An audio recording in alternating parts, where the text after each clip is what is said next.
Hello, and welcome to another exciting episode of the Comic Book Chronicles.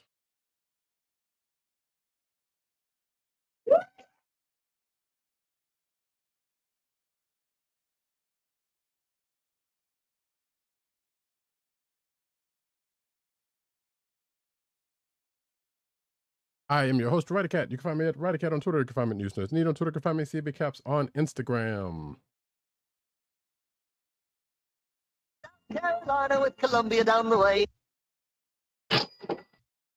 And the sound effects you've heard come from none other than our man in Brooklyn, Agent_70 on Twitter, Instagram, and Threads. What's up, everybody? Co-hosting from the Borough of Kings as always. Well, almost always.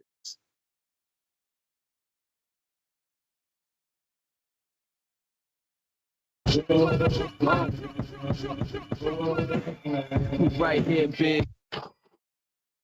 Sound effects said they'll come when they want to, I guess. They're lagging tonight. The Just a little Gremlins are out to play. They have been for a little while tonight. Apparently. Indeed. Well, folks, this is the Comic Book Chronicles, and you can find us on the Coastal Podcast Network, that's CSPN.us. Do it today. You can also find us on your podcast browser place of choice, whether it be Google Play, Apple iTunes, aka Apple Podcasts, Spotify, or the Coastal Podcast Network SoundCloud page. Be sure to click like, subscribe, and leave all the positive 5-star reviews, especially on Apple Podcasts. It really helps people find our podcast. Indeed. And of course, you can find us mostly recording live mostly every Thursday night, 9:30. Oh, excuse me. Yeah, I guess. Well, we try to push for 9:30. It doesn't always happen that way. 9:30 Eastern Standard Time on the YouTube channel of the Kliq Nation. That's youtube.com/the Kliq Nation and twitch.tv/Comic Book Chronicles. Make sure to like, subscribe, and hit the notification button so you know when we are recording live and direct. I caught myself because like, wait, YouTube's got those funky links now, but those are short links and not necessarily the ones you have to go by. So weird. But yeah, folks, we got a I would like to say nicely packed show for you tonight. I don't know where that came from. Don't at me. It wasn't intentional. I don't know what was going on. But we are going to start off talking about some TV shows. The first one being Bad Batch Season 3, the final season, Episode 11, known as Juggernaut, and not the Juggernaut bitch. Yes, titled The Juggernaut. I was joking with Roddy. Oh.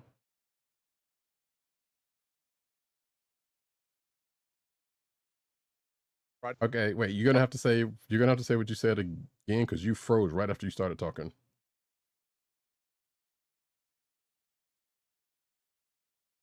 Oh, and now you're silent.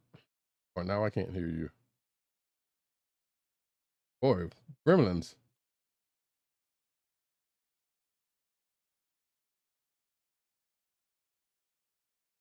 Check. Oh.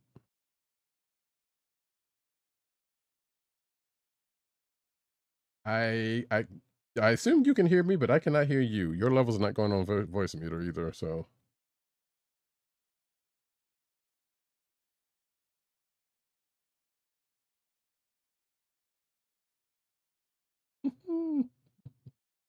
This is what happens when we talk about Gremlins, folks.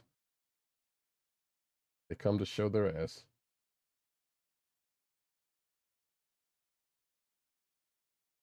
Okay.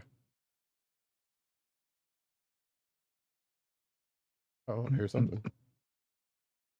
Check. There we go. Hey, I'm back. Yep. What happened? I'm back. Wait, can you hear this? No. Yes. Oh, I don't know what happened just now. That was wild, folks. The Gremlins. We talk about the Gremlins and they rear their ugly heads. Right. And I'm going to have to. Well, that this should be cut off about right there. There it is. Oh, what I was saying before I froze. and my audio went completely silent was that we were talking in our pre-show meeting, our pre-production meeting, and I called this episode Bad Batch Erebus Drift. Yes. This is I can't confirm you said that. And this is very much the Fast and Furious episode of Bad Batch. Yeah. You know, that's pretty much what I have to say. I'll leave it to Roddykat to get into the nitty-gritty. Yeah, I mean, again, the show just came out a couple of days, well, like yesterday as we're recording it, so we're not going to get into anything spoiler. But you know, just in case, hit the spoiler bell.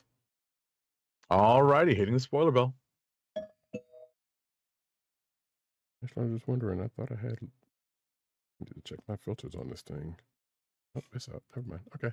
So yeah, as Agent 70 said, but you can definitely draw the Fast and Furious comparison because that is one front and center. But also, like as some have mentioned, a certain Mandalorian episode where a fairly similar thing happened, in a couple of beats, Right. happened.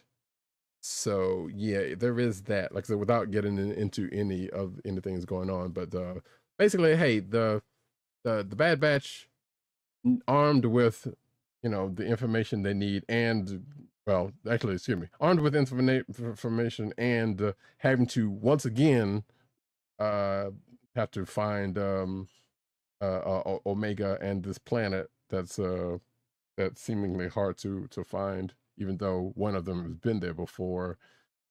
They have to go and get the information, and unfortunately, the theory that I thought was going to happen, which would speed things along quite nicely, didn't happen.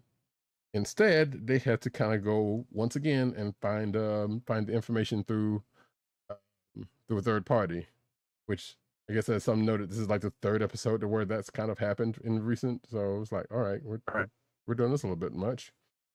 So, and it goes back to one of the Bad Batch's dealings with the Empire. Let's just say you already kind of know what that might be about if you're keeping up with that.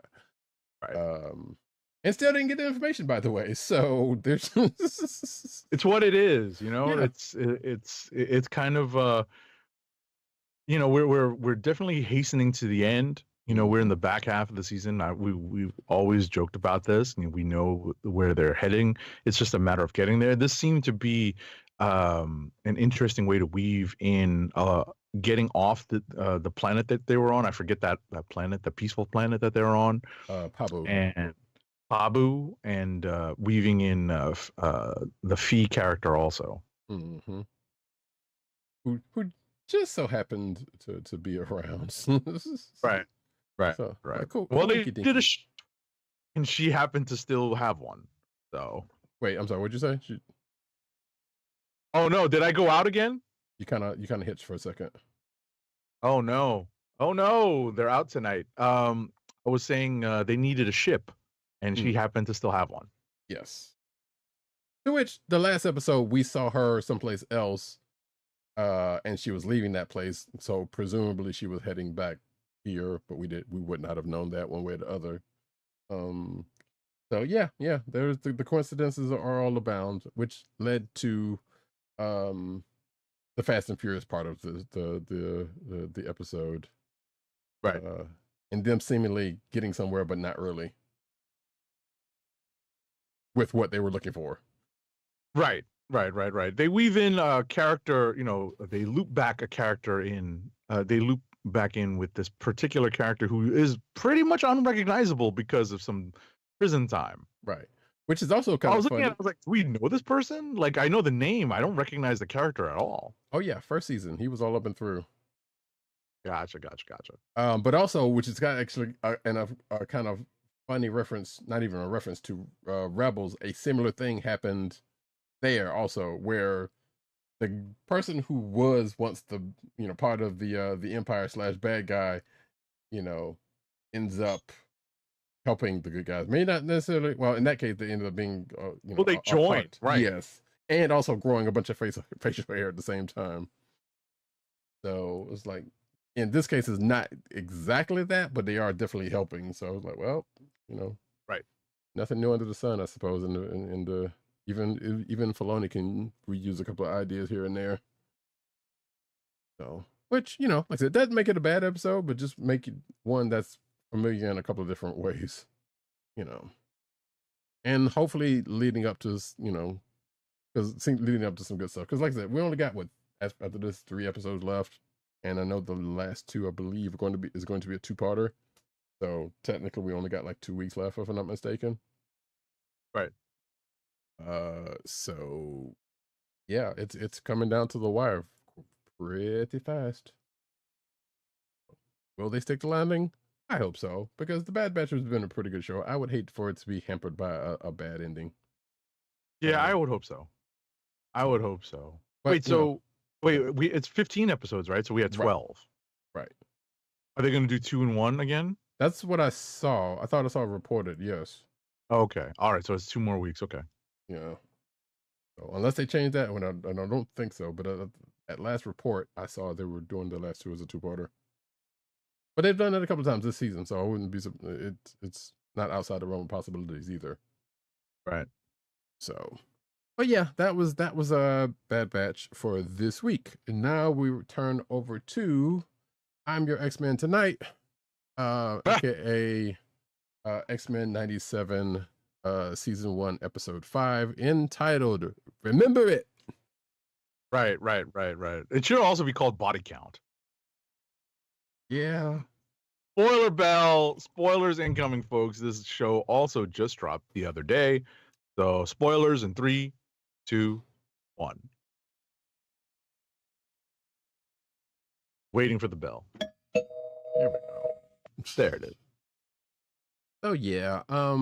Hey, if you've been keeping up, let's put it this way. This Agent 70 reminded me, and we both kind of came across this as we were watching separately, apparently. But if you've been keeping up with the Krakoan era of the X-Men comics recently, you will find a couple some familiarity with pieces of this episode. Yeah, some parallels that Yes. they seem to have incorporated into the storytelling.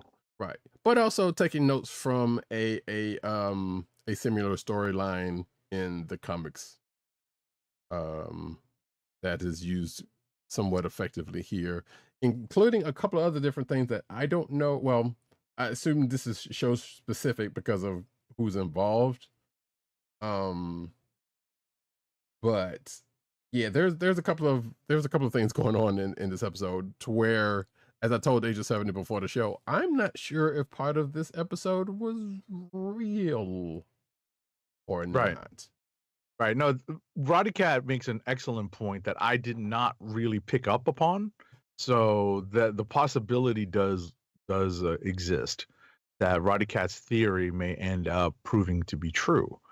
But the way they played this episode off, you know, based on some of the online chatter I've seen, as well as my own personal feelings on it, I was very much impressed.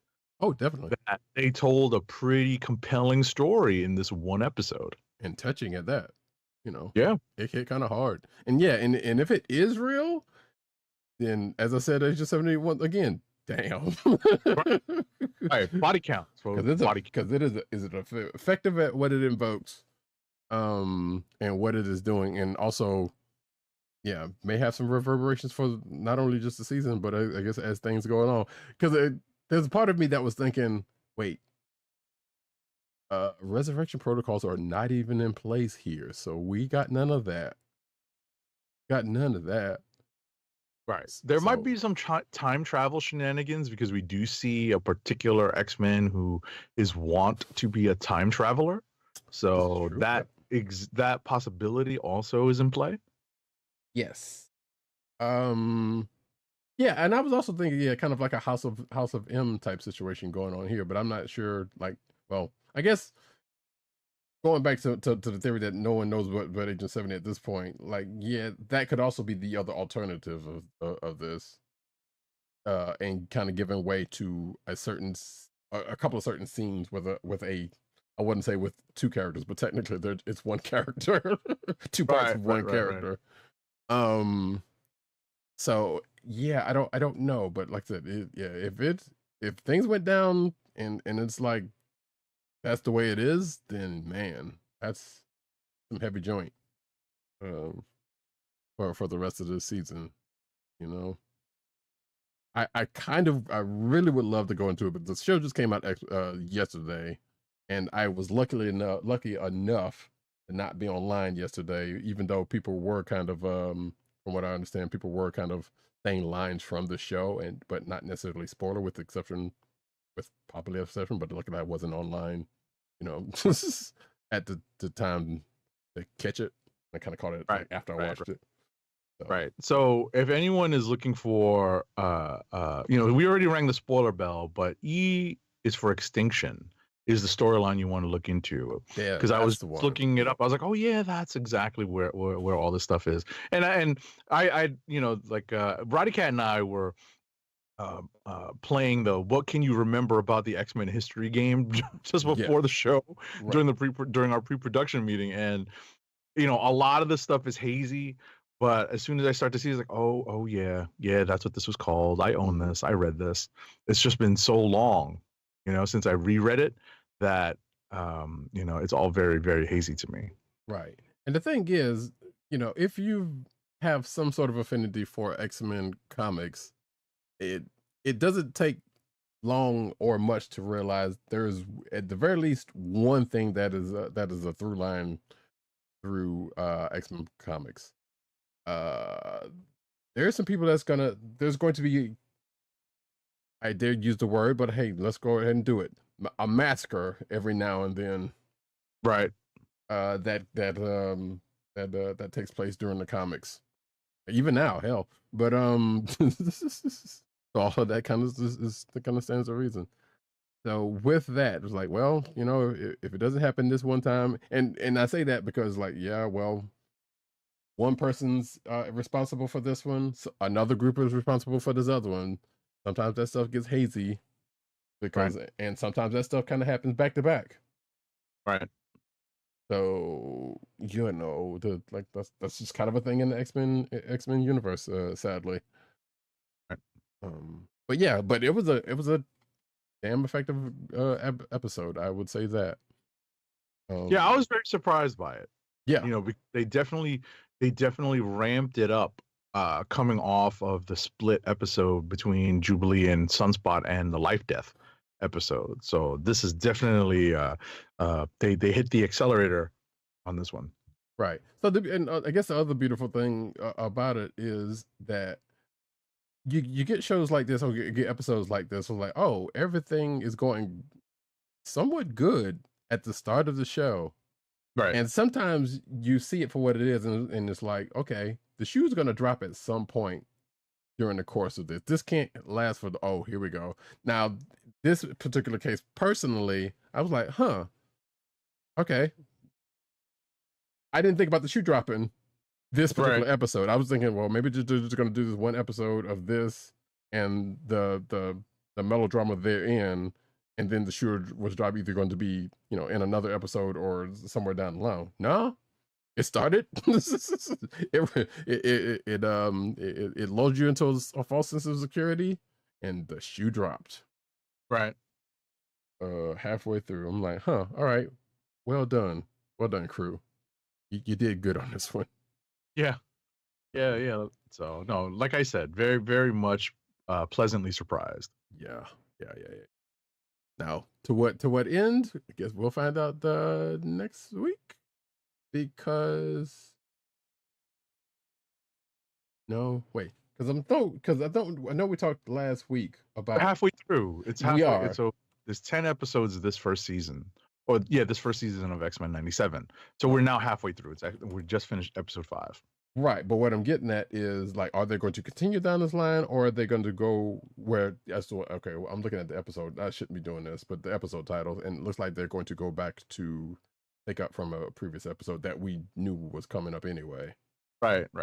So now they may touch on the events of this episode, but or it may not, or it may just lead into, so we don't know. But regardless, yeah, I was kind of wondering where they were going to go from here, whether they were going to continue it or they were going to go to the other thing that they've been kind of spinning out there, or one of the other couple of things they've been spinning out there. And it looks like it might be they're going to do latter. So We'll see whether they touch up on it or not. Yeah, things are going in this show, and I'm like, yeah, it's still pretty good. I'm still kind of missing the old way of they doing this, but then again, the old way had a way drastically different episode count, where they could spend more time doing things. Right. So, and I know I've probably harped on that every week up until since this is a thing, but hey, it's a thing. I'm old, and there are some good things about the way they did that, as opposed to kind of just going from beat to beat to beat really, really as fast as they are now. But again, they only got so much episodes and time. Mm-hmm. That being the case, since we can't go deep into it, we're going to go into the books of the week, starting off with, unless Agent 7 has something else he wants to say about it. No. Okay. No. Pretty straightforward this week. These episodes had goals that they accomplished.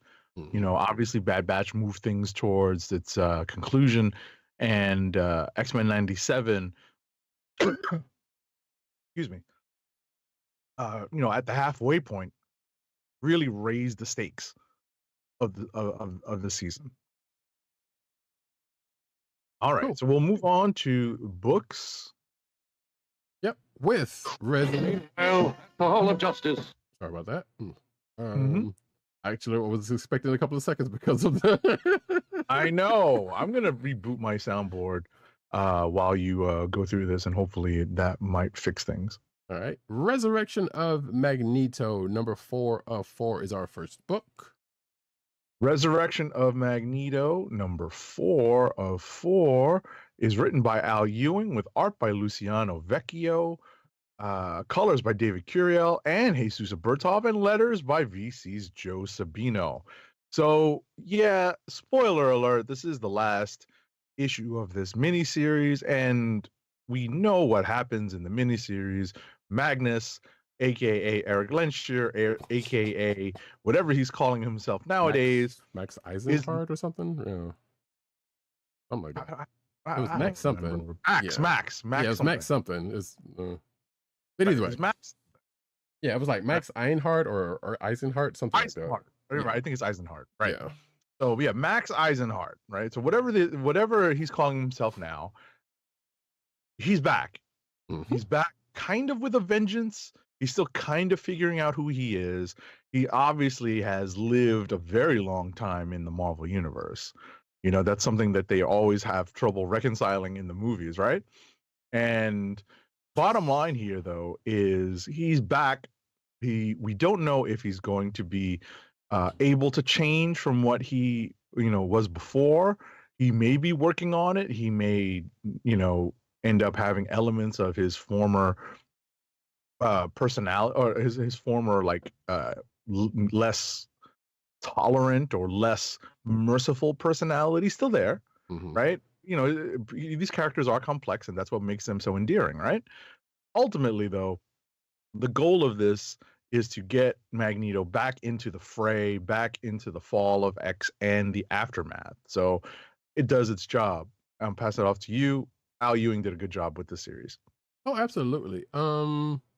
Yeah, I guess the theme of the issue is basically what hat is he wearing, and it says it a couple of different times because he's had a couple of different costume changes and demeanor changes during his lifespan in the universe, and right. Yeah, like Agent 70 was saying, like yeah, he's kind of mixing at this point. He's still kind of figuring it out, but mixing elements from each era that he's gone through so far.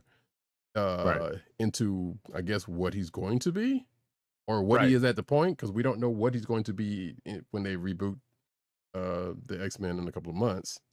Right. And interestingly, I just wanted to I'm sorry to interject here. He has an X logo on his chest now. I think that is the very first time that Magneto in his I think maybe in the white costume he had it. Yeah, during the Cohen era, he had an X on his costume. So this is the second time, but this is the first time in the red and purple color scheme that he's ever had the X on his costume. Right. So I believe that's fair to say that this is the first time in his red and purple costume that the X appears on his costume. Right. So yeah, going back to what was being said about him, kind of. Or it's just a new action figure. I mean, it's that anyway. So let's face it, it is that anyway. So You know? wait, how many? I guess on that point, really quick, right? So do we have a white costume Magneto? Yes. Yes. So we know we have classic red. So we got the white one. Do we have the black one also, or the purplish one? The headmaster Magneto one. Do we have that? Oh, you mean with the M on the chest? Yeah. Oh, they just put it out for X-Men 97. I did. Oh. Okay. No, I mean just put it out. Okay. Well, I guess that still counts then, because okay.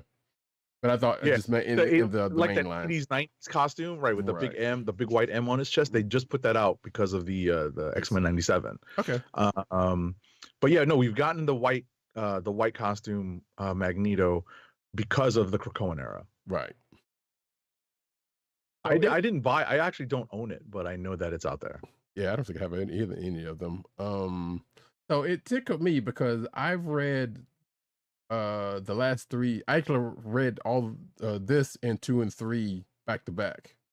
Well, kind of back to back. I read 2 and 3, and then I kind of took a second and then read something else, and then read this one this week.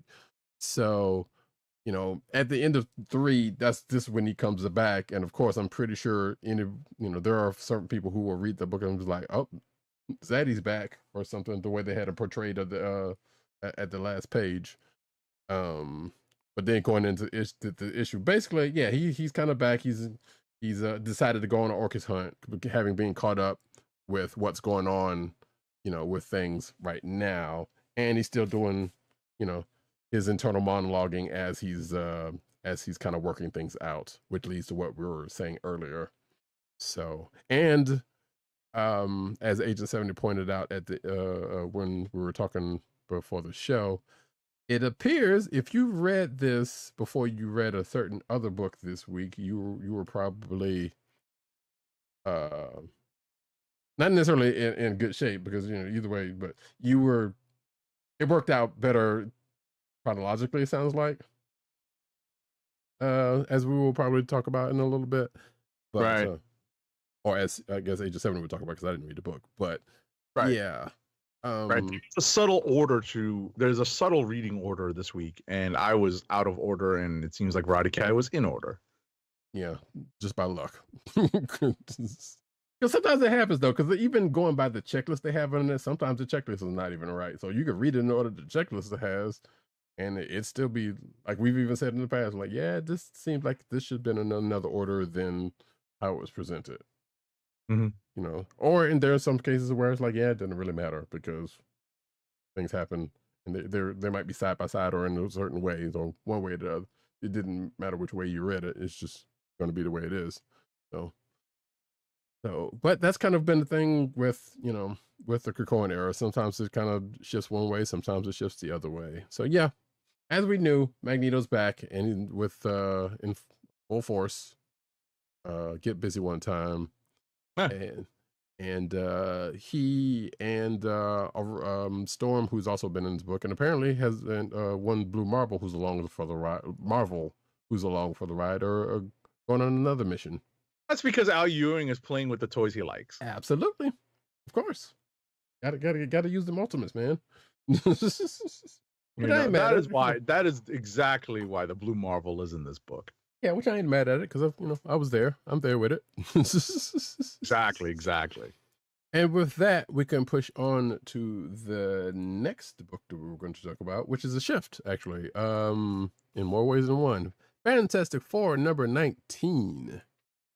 Fantastic Four number 19 is written by Ryan North, with art by Carlos Gomez, colors by Jesus Bertov, and letters by our favorite lettering paisan, the hardest working letterer at Marvel Comics, VC's Joe Caramagna. Folks, when you pick up this issue, you might be slightly surprised, slightly taken aback, slightly puzzled by how the book opens and how it proceeds through like the first 2/3 of the issue, because it is basically an old school like 1930s 1940s detective story. Yes. Almost to a T, but with some role reversals, obviously, because the lead character in this detective story is not who you think it might be. And the characters of the FF play roles which are somewhat fitting and somewhat not so fitting when it comes to their characters, but there's a reason why it's like that. And when it's revealed why the story is playing out the way it is, it's chuckle. It made me chuckle because I realized how silly it is, but how also very FF it is. How one little thing in the hands of the wrong person can cause incredibly difficult problems for even the Fantastic Four to solve. And with that, I'll hand it off to Roddykat. Yeah, I loved I love the way this book is. Like I said, I just said it before. So, and we've talked about it before. Ryan North continues to have fun with the FF in this book, and it continues to be enjoyable. Potential Click of the Week. No, definitely here. There's a clear candidate for Click of the Week for me. Yeah, with how this is played off, and yeah, I think everybody played their role fairly similar to how they would in a in a noir context. Like, yeah, you could kind of flip a couple's and I mean that actually a couple's roles in a way, because reasons, but with the way this plays out, and once again I will go ahead and say, and this is a slight spoiler, but might not, but may or may not be, Alicia once again is is in a saving mode here. Not saving mode, but she's kind of the one that gets it all together. Actually, even before you even find out what happens in this book, funnily enough. But matter of fact, as I said in my notes, so like, you know what, Alicia as a noir detective in a setting like this, I'd be down for it, because I love the way everything kind of played off. And then people have played off each other up until it got to that point. Because actually, it's kind of one of those things like, okay. Because you knew something was up. You read this and it's like, well, either something's up or somebody's reading something or something's going on. But it wasn't until you get to that point is when it kind of spells itself out. And it's like, okay, there you go. Aha. Right. Now I see. Right. But up until that, if they had gone the whole issue and just left it the way it is, I would have still been like, all right, cool. I'm along for this ride just until they get to where they're going with it. So, yeah, it was just a great read this week. So yeah, bring us more Detective Alicia back in the 30s. Or it almost kind of felt like a holodeck TNG episode where Picard's on the holodeck playing the detective. I can see that. Yeah, I can definitely see that. I see that for sure. It felt a lot like that up until you get the reveal. Like, okay, sure, it makes it one sense either way, one way or the other. So, yeah, that's FF Fantasy 419. Catch it. Definitely. All right. I believe we have as President Bartlett would say. Oh man, there's a delay on President Bartlett too. What's next? Thank you. Actually, I'm kind of glad that there's a delay, because actually I need to, I need to pull up something for this next one. Gotcha. What's the book? The book. Oh, actually, let me go ahead and get the cover out the way while I'm waiting for this to load up. There it is.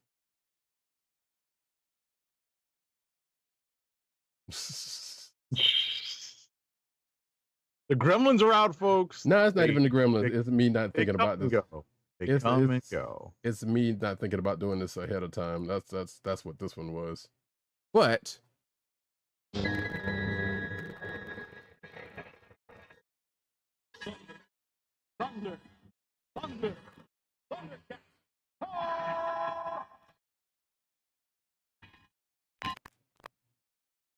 But it's still staticky, but that's where it works out. Yeah, we gotta find a less staticky recording. ThunderCats number 3. No, it's not even recording. It's the way this thing is piping through. But ThunderCats number 3, yeah.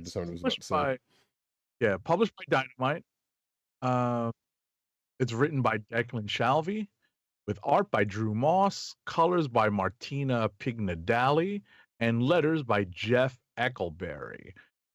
Folks, Roddykat and I were talking about this in our pre-production meeting, and my first and only comment on this was, spoiler alert.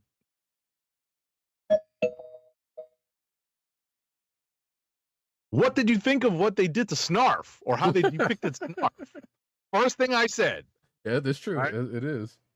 First thing I said. And Roddykat reminded me that in a recent retelling and reimagining of the ThunderCats, not recent, but in a more recent than the original 80s cartoon, they reinvented Snarf into a different form and with a different concept. And it's that reimagining, which is again reimagined and adapted into what is in the comics in these pages of ThunderCats #3 by Declan Shalvey. I was still taken aback.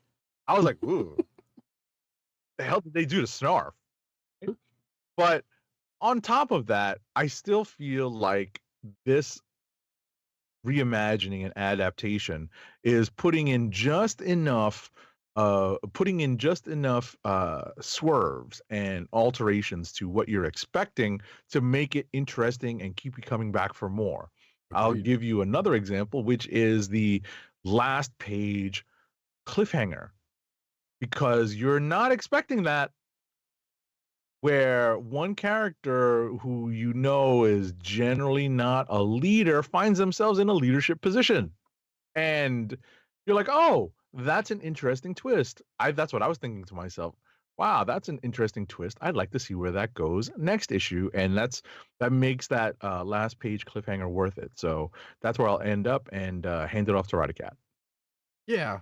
So Agent 70's reference, and I mean, people probably caught it. Yeah, because it was only the 2011, 2012 I don't want to call it a reboot, but the reimagining of the ThunderCats.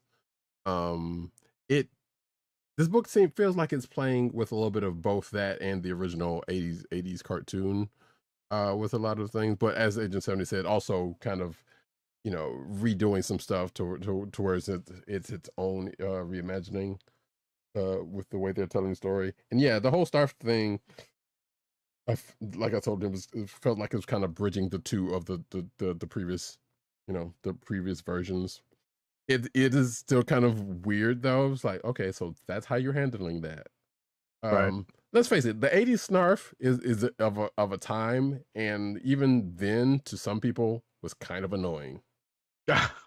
Snarf. Right. So I've always imagined when they did that, the 2012 like reimagining, they was like, no, we're not going to do this. We're just going to straight up make him, you know, just a pet, or you know, or some similar to that. So, and that's kind of what it did. And like with this, they're kind of not necessarily, they're kind of bridging the two, but not really. So. And it feels like, yeah, they're taking a little bit more from the reboot, or for the reimagining, than this.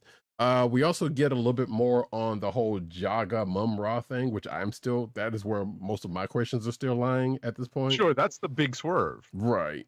That's the big swerve, because in the 80s cartoon, there's no pre-existing connection. Right. Whereas here, that seems to be a very looming underlying plot that is carrying forward through the first 3 issues, probably through the first arc, if not more. Probably, yeah. And they're still dealing with that other new Thunderian, who is probably likely more attached to Mum-Ra than the ThunderCats knows, and some of them are suspicious, and Lionel's got his nose open. Pretty much. You know? Pretty much. There was a thing that happened within a couple of the ThunderCats that I wasn't expecting to happen, and I don't recall ever happened in either one of the shows. But then again, I can't remember. I feel like probably would have happened in the reimagining than the original show. Wherein, hey, a couple of them kind of had some beef, and they had to kind of deal with it some kind of way. So, and I was like, okay, I wasn't expecting that, but I feel like the better person won in that one because it makes most despite despite the odds that was potentially against them, it worked out the way it did.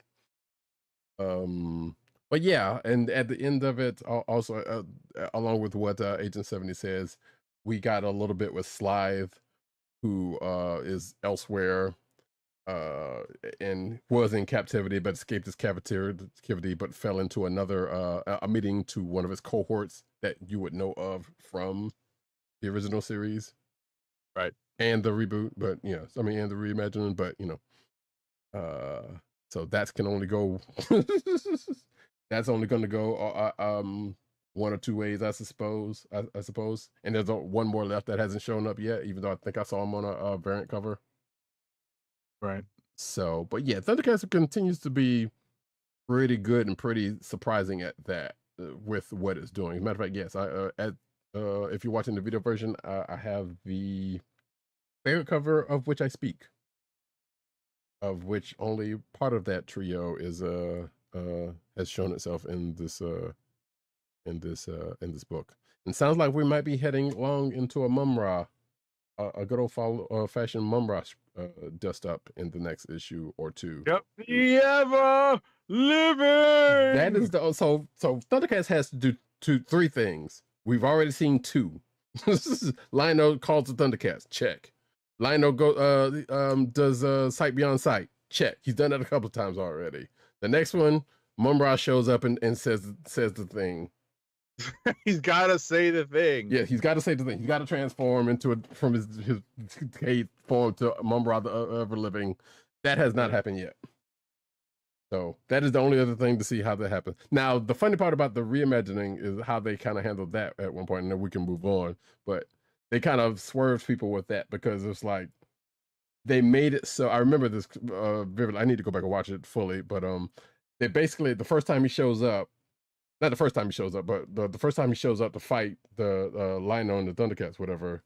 Or actually, whatever. He comes in and takes over. He goes to do the thing and then gets cut off. So you don't get him say the whole thing. Right. It's like they just purposely was like, all right, he's gonna do the thing. He's gonna do the thing, and then sun comes up and he gets cut off. And it's like, oh, they did us dirty with that one, but also well done. So I don't know if they're gonna do anything like this, but I doubt it. I don't like I said, we don't know what they're using, if anything, from bits and pieces of it feels like they're using bits and pieces of both versions, but they're also making their own in between that, which hey, some people want these, some people want the faithful to the 80s, and I know there's a small section that would probably want that reimagining because that's what they grew up with. We don't care about those people. I say that as an old person, but shots fired. I'm just saying, shots fired. Listen, you wouldn't have had that if you didn't have the 80s one. So to back on off, and I don't know who any of those people are, so I could be talking to air. Regardless, folks, that was ThunderCats number 3. It's a good read if you are interested in those Cats of Thunder. Hear the magic, feel the roar. ThunderCats are loose. Damn it. Exactly. And we are going to go, even though we do still have a couple of books in common, we are going to go into rapid fire. Rapid fire review time. I ain't got time to move.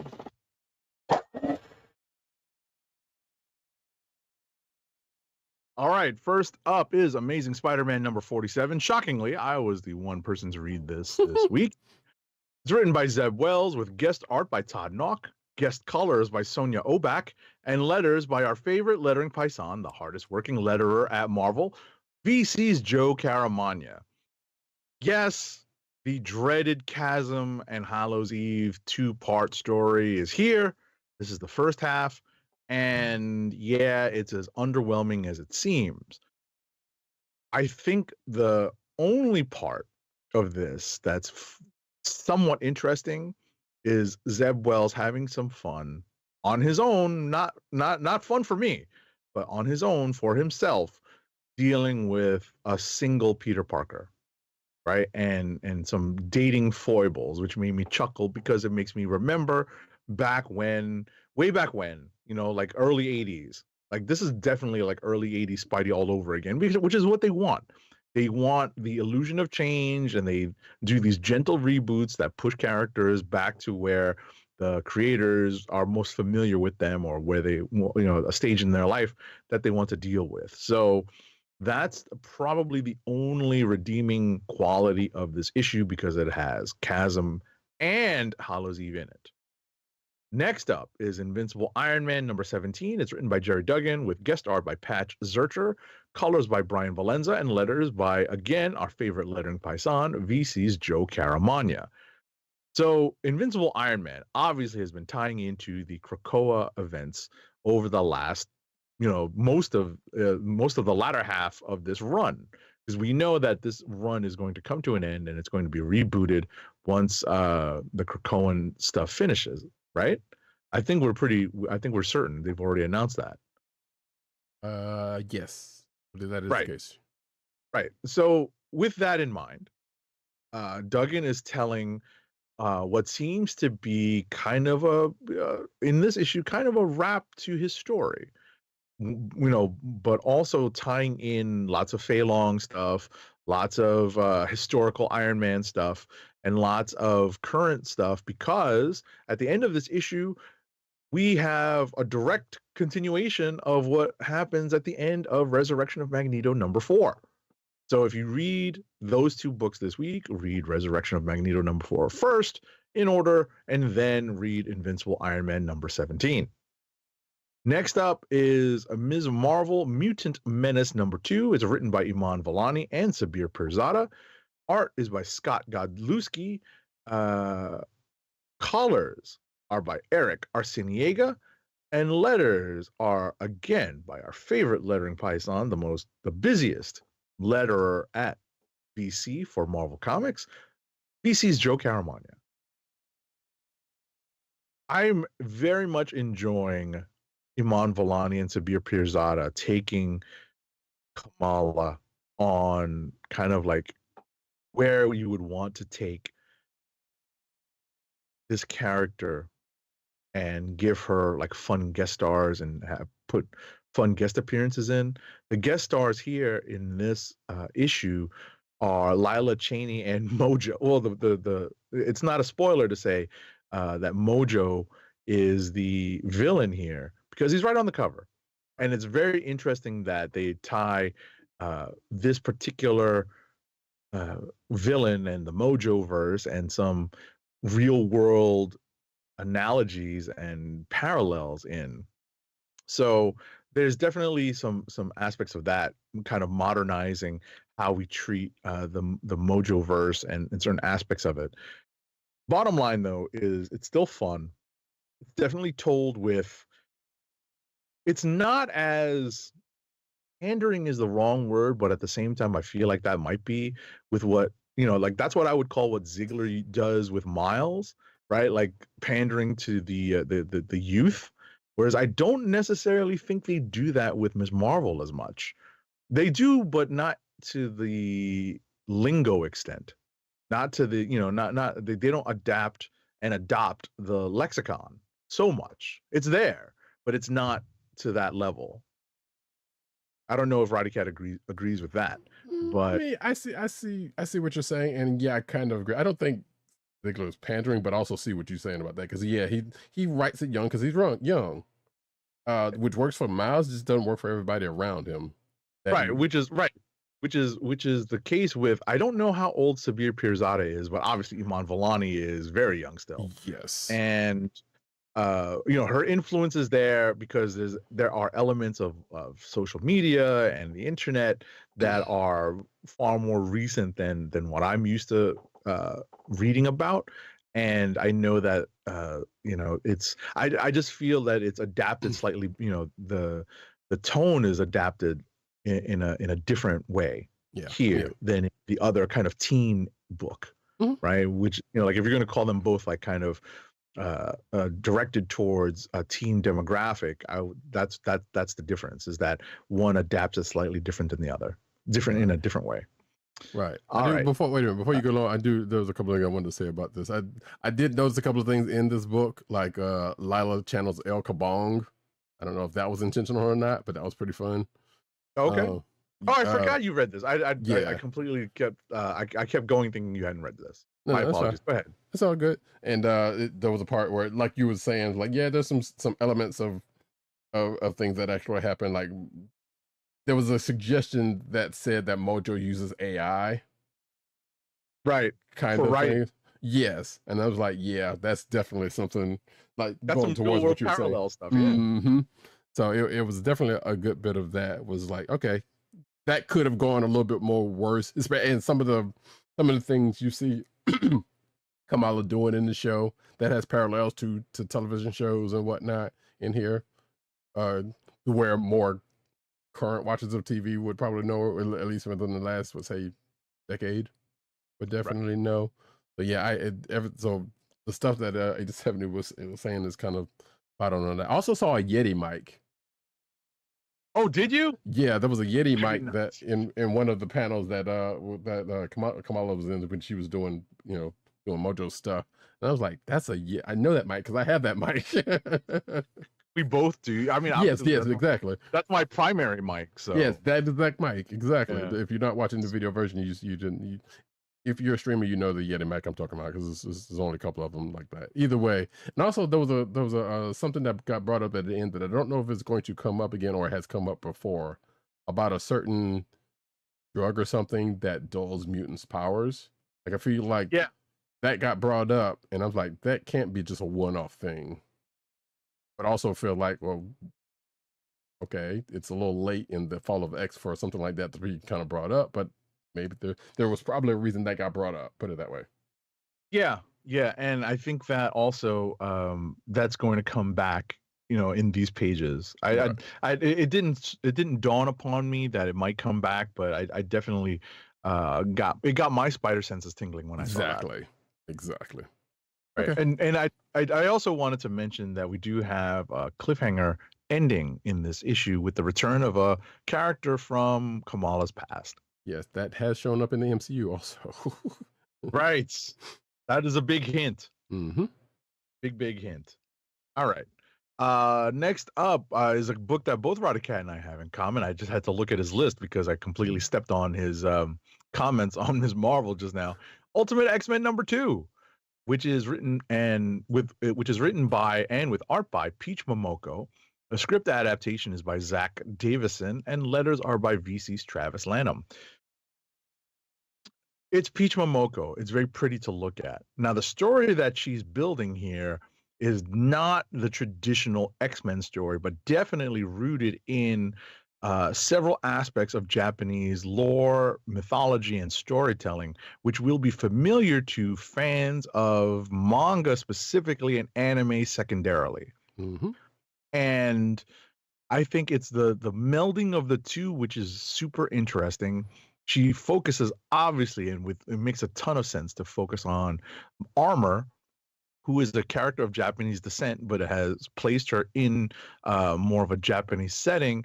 And we are introduced to, in this issue, a friend for Armor, who may not have a direct parallel in the regular Marvel universe.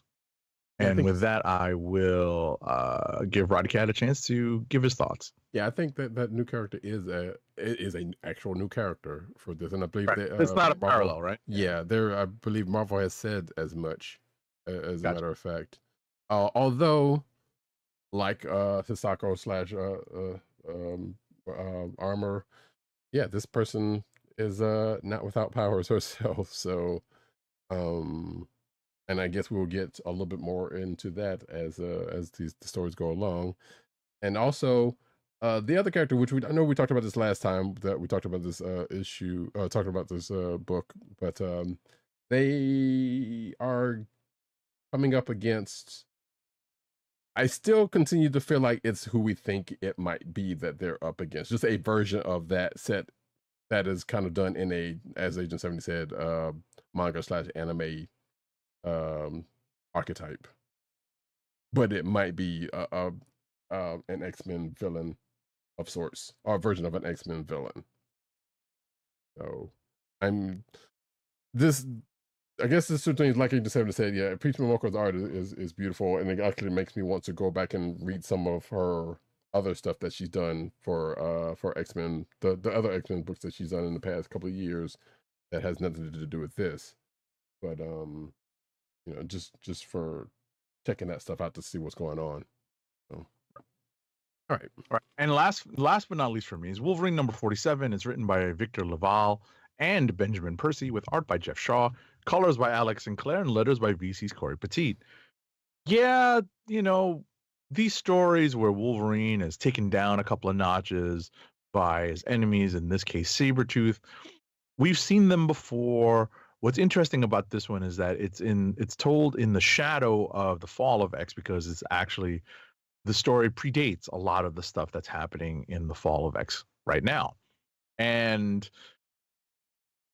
I guess I'm just running into a little bit of frustration reading this, because there are so many moving parts, because Percy and Lavalier have decided to involve multiple aspects of Wolverine's extended friends and family group. So it gets a little confusing to read sometimes, but obviously the concept here is that Sabretooth has become Sabreteeth because he's recruited Sabreteeth from various alternate dimensions. So Wolverine can't logically take on all of these Sabreteeth by his lonesome, so he's got backup. But even with that backup, there's still very much a power, or at least a numbers imbalance here. So you know, we'll see how all of this carries forward. I think this is supposed to go to Wolverine 50, so we still have a few more issues left, and that's it for me. Gotcha. Yeah, you know, hey, when in doubt, pull a multiversal thing.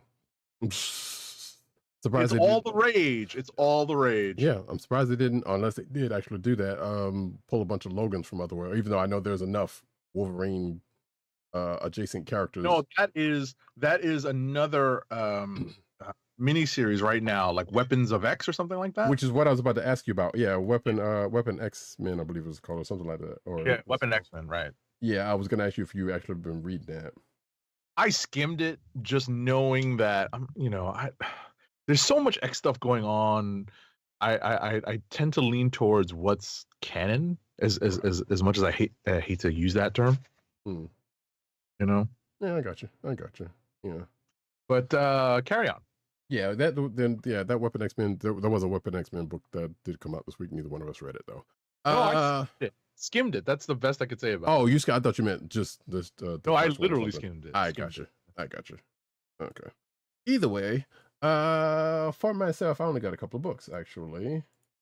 And the first one goes a little something like this. Oh no. Transformers number 7. Yes, it is number 7. Written by Daniel Warren Johnson, art by George Corona, who's taken over art duties as of this new arc. Colors still by Mike Spicer, and letters by Russ Wooten. This is another potential Kliq of the week for me. That's probably not a shocker to some people, although, you know, hey, it is not. So yeah, with a new arc, we got some new things going on. That being, hey, meanwhile on Cybertron, things ain't looking good for the Autobots who were there. In fact, just like in this first arc, there's a couple of them ain't gonna be around. In fact, one of which had already died in a book that was a crossover with the Transformers, not even a main Transformers book, put it that way. But yeah, we catch up on some things on Cybertron as a crew goes on a rescue mission, extraction mission that doesn't look too good. But before we switch things back to Earth, and we find out that well, I guess the Autobots are kind of recouping from that last battle and trying to shore up because they're going to go after the Decepticons. we find out what's going on with Spike, and apparently he found out what has happened to what's been going on since he's been laid up.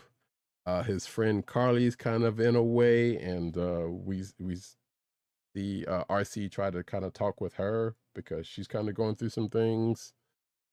Before we go into what I would call the meat of this, if you're watching the video version, you can see not necessarily what happens here, but if you see the visual version, you see, let's just say, something that got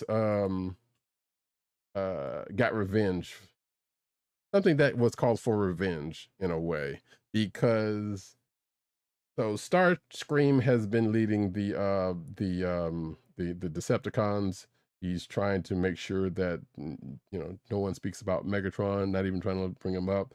But of course, you have other folks who are like, "You're not doing a good job," and that's other people is Soundwave, who is leading the coup, and that let's just say, hey, if you, like me, love you some Soundwave and think he's probably one of the best Transformers, and you're right, this would be a good book to read that would prove just that. That's all I'm going to say. You will have to read it for yourself for that. But this book continues to kind of kick some booty in a way. And just like ThunderCats, it's kind of doing its own, reimagining of things. Some of it's like, oh wow, this is crazy, but so far it hasn't been anything that's like, okay, I can see it. I having not read most of this series, I'm flipping through it. I saw one definite action figure coming out with an alternate right arm. Yes, that is an action figure waiting to happen. Yes, which I feel like they might. Wait, are you talking about this particular issue, or I know it must have happened in a previous issue, but I saw it. Yes, towards the end in like a splash page type illustration, and I saw that and thought that's an action figure waiting to happen. Yes, and I assume we are at some point something's going to happen with that, with the owner of that said weapon. At some point, right. we know the owner of that said weapon is around somewhere. Appendage. That said appendage. Forget weapon. Well, yes, yes. Oh, right. That's right. Because I forgot there's the whole. Well, yeah, you had to read through a couple of other issues, but yes, definitely. There was some of that going on, but yeah. So, like I said, basically, Soundwave and some of the other Decepticons found Starscream lacking, and let's just say. The rest of this issue deals with that, or a lot of this issue deals with that before kicking back over to the Autobots and what they're trying to do. So yeah, great stuff. We also see the humans kind of trying to get in on it, but I can only see that going one way, and I'm also going to assume that may or may not have some do with the upcoming G.I. Joe thing coming up, but I don't know because we know this is a shared universe. So, but we shall see. Either way, Transformers #7, catch it. Last book for myself is actually going back to the shows that we watched. X-Men 97 #2, which is written by Steve Fox. Art by Salva Espin, colors by Matt Miller, and letters by BC's Joe Sabino. So in my notes I say there's a lot of Trish Tilby this week, and that's only because she shows up she is basically front and center in the episode from this week, but also shows up here in this book, which is a prequel to the show. However, even though it's a prequel to the show, there's a couple of references to stuff that we already know that a couple of characters either find out about or wanting to do something with, let's just say, that we have already kind of seen a bit of. There's an extent of it that we didn't get to see, but but that's I'm sure something coming up. nevertheless, so yeah, we kind of found out something about a character's status, and that makes another character kind of protective in that, as this character is wont to do. But of course, when something like that happens, Matching gets attacked by what is deemed here as the Sinister Seven. And if you're watching the video version, you can also see, speaking of Sabretooth War, as the X-Men are kind of split in different groups and all get attacked on all of those sides, one particular X-Men who, along with Storm, get attacked by the person you would expect them to get attacked by, along with a group of ne'er-do-wells who had their name taken for a recent X-Men book, let's just say. Understood. Yeah. And also, and I don't know if this is the case, but one of the groups that is being attacked was like Rogue, Jubilee, Bishop, and I think Gambit was also there, as they were coming back from the Dazzler concert that they went to in the first issue.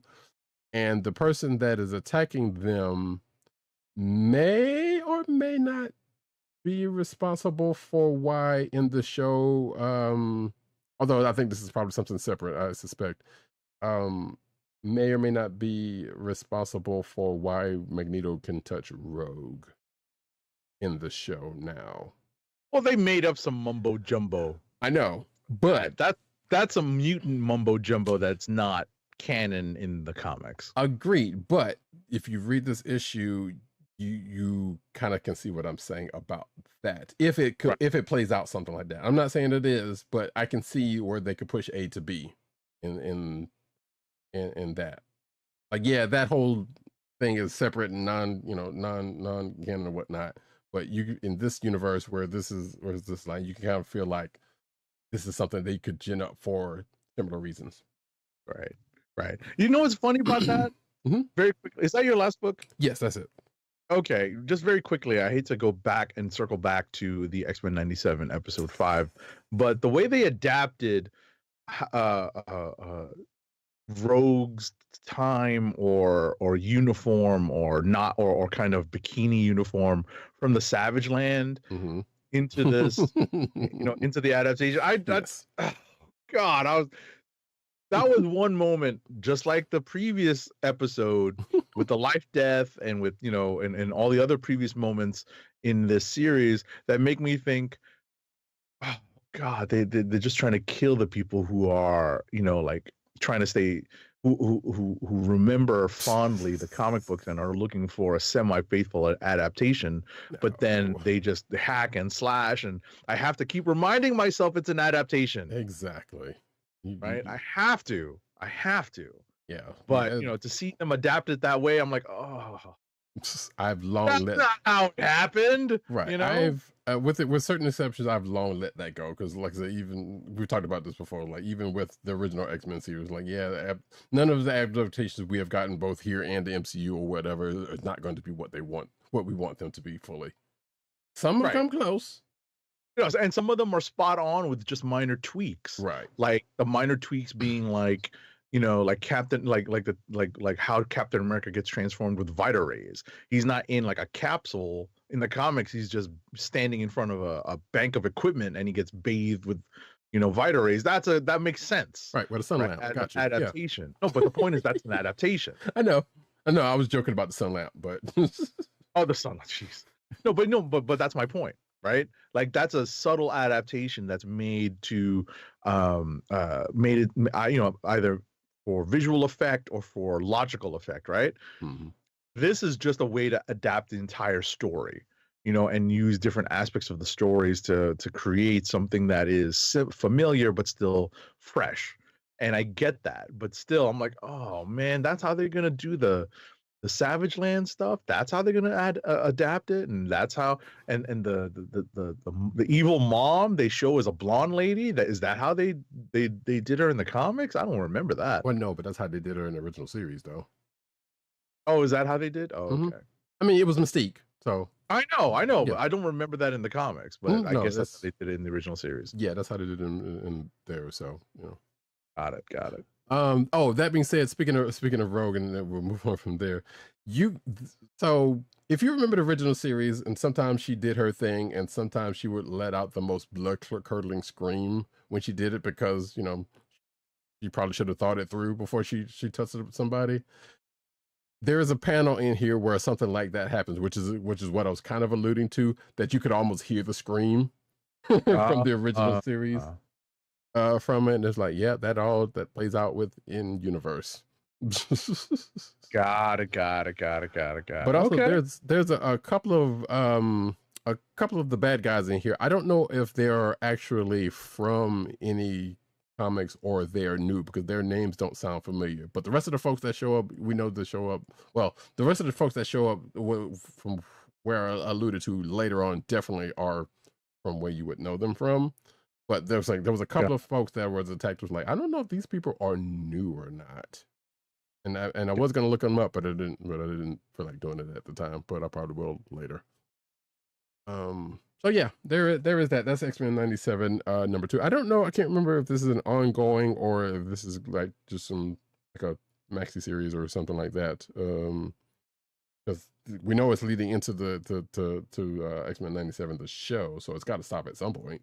But I guess you could also put a lot of stories in, within that time. So, and that, folks, is that Kliqs of the Week. Kliqs of the Week. I am going to assume you are going with the Adventures of Gummy Bears new edition hardcover. Of course. The alternate direct sale cover. That's right. No, I think I'm going to go with FF number 19. I did like Resurrection of Magneto number 4 very much, but FF number 19 is my pick this week. Also, that cover is dope. Yes. Shout out to Alex Ross. Very consistent. Yep. FF 19 definitely a potential click for myself. Resurrection of Magneto also pretty good. Actually enjoyed that X-Men 97, but it's FF Transformers, of course. And I guess Resurrection would be in there. ThunderCats was actually pretty good, but like I said, there's the line. I mean, listen, that snarf thing just really got me. Right. So I think, and this is not being I guess some would call it contrarian, like I have been in the last couple of weeks, which is not entirely true, but more consistent along the lines of what I would go with anyway, which would be Transformers number 7, because that joint just went off and I loved it. And my love of Soundwave knows no bounds. Gotcha. I do love me some Autobots, but hey, you know what? Soundwave. I was about to say if my room was correct, you would see Soundwave over my right shoulder, but you would also see Blaster too. But that's beside the point. Do not ever kick his Ravage, ever. Right. And that, folks, is the books of the week. We're going to go into the news section, but first, let's get an ad read in. Our first ad read tonight is Blue Apron's meal delivery service. Blue Apron, fresh ingredients and incredible recipes delivered weekly to your door. Skip the grocery store and make incredible meals at home with Blue Apron, always shipped free right to your home. And now the listeners of the Comic Book Chronicles can get $30 off your first Blue Apron order. To place your first order with $30 off and to help keep our show free for you, go to our network website at cspn.us, that's cspn.us, then click on the Keep Our Podcast Free link at the top of the page. From there, scroll down to the Blue Apron link and sign up for your first order. Blue Apron through cspn.us. Do it today. Now we get into the news.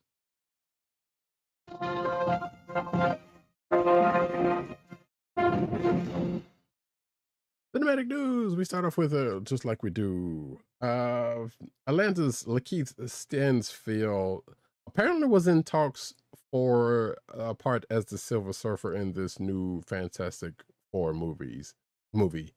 So after the I don't remember, Julia Gardner announcement was made, I guess he kind of popped out there and like, yeah, he was in talks. As a matter of fact, this article says, in a now deleted Instagram post, Lakeith Stansfield reacts to Julia Gardner being cast as Silver Surfer in the Fantastic Four, implying that he was in the running. It says, quote, I thought it was going to be me, but IG. I'm not sure what that means. But yeah. For some strange reason, this article also points out that Stansfield has a working relationship with Disney because of that last Haunted Mansion reboot. And I'm like, who cares about that movie?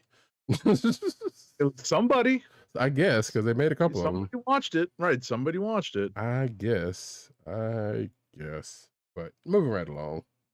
All right, the Russo brothers celebrate the 10th anniversary of Captain America, the Winter Soldier with behind-the-scenes content. So we talked about this last week, that the Winter Soldier 10th anniversary of the release of the movie had recently passed, and I know or was coming up, and I know for a fact that I pulled up a couple of scenes just to watch them again. I did not do a complete rewatch, but I definitely had the movie on my mind over the past week, and it's still, it holds up to this day. It's so good. Yeah. So the Russos shared some photos and videos on their Instagram page that shows Chris Evans's Captain America stunt double in action, the Triskelion under attack, Robert Redford as Alexander Pierce, and more. And they shared some interesting insights into shooting the film. That's pretty cool. Yeah, I'm looking. If you're watching the video version, you can see some of the insights there. Which, if you're a budding director, you might want to take a look at that part. If you hadn't already seen this. So yeah, cool stuff. I do want to rewatch that movie again. I might just do it fairly soon. I could do it tonight. I gotta be up for a while. But next up, Loki actress, amongst other things, Wunmi Masako joins Michael B. Jordan in Ryan Coogler's Untitled supernatural thriller. It also says here that Delroy Lindo and Jack O'Connell are also on board with the Warner Brothers feature. And I know there's been a couple of other announcements since this, of which is escaping me at this point. But hey, you know what? I love me some Wunmi Masako, so I will watch it. It says that the Buzzy project, the object of a high-profile bidding war, was the object of a high-profile bidding war in January. Apparently, they're shooting sometime in later this month in New Orleans, and they're being casting up. But we still don't really know too much about this thing, and it's not a Marvel or it's not a comic book thing. But these people are all, or a lot of these people are Marvel adjacent in one way or another. So why we had to throw it in here. But it says here, little is known about the project, and about what is known has yet to be confirmed by either the studio or Coogler. And I'll just leave it at that. Next up. Actor Jonathan Majors gets probation and avoids jail time for assaulting his ex-girlfriend, the 34-year-old star of movies and TV, and had faced up to a year behind bars after a Manhattan jury convicted him of misdemeanor assault in December.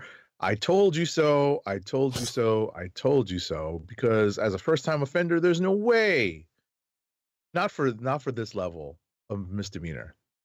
So he will have to go a year-long counseling program, but he does in fact avoid jail time. It's kind of weird, some of the reporting on it, because some of it made it sound like he was being sentenced when he was actually not. If you've seen some of the headlines for in other places. So I'm not trying to say anything but what that suggests. Also, it looks like in this picture, Post Malone is the one guarding him, but I don't know. So that's that. Well, okay. Either way, the brother ain't gonna work too much high profile stuff for a good while, I suspect, regardless of what happens. Next up, I'm not saying that he should, but you know, tis the nature of what's going on.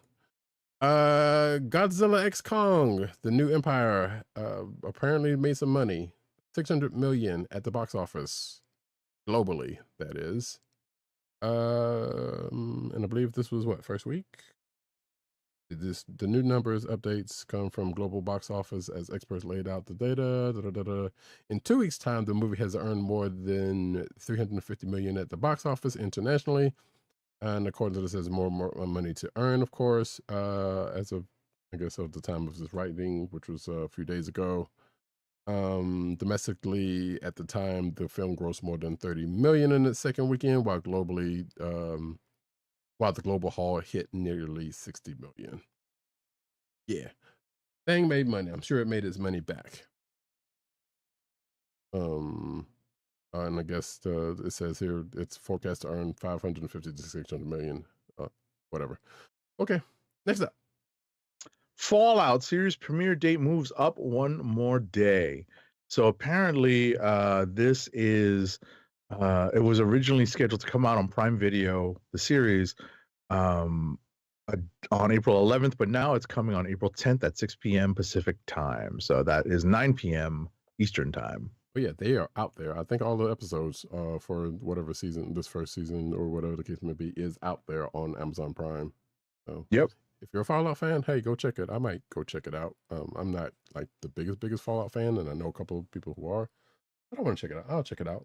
I know enough about the world where we're like, okay, I can get into what's going on. But now we are going over into the anime corner. Oh yeah. Alrighty. Let's see. Let's find a good one here.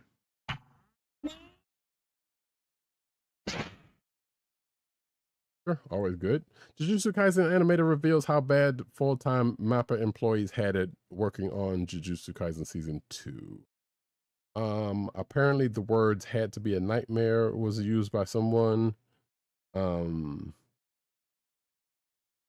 So yeah, it says animators Dorian Colin and Vincent Chanchard, both freelanced on Jujutsu Kaisen, freelance by the way, on Jujutsu Kaisen Season 2, dove deeper into the anime's hellish conditions. Nevertheless, Kulon said that while it had got bad at points for him, MAPPA employees had it much worse, claiming, quote, "it had to be a nightmare."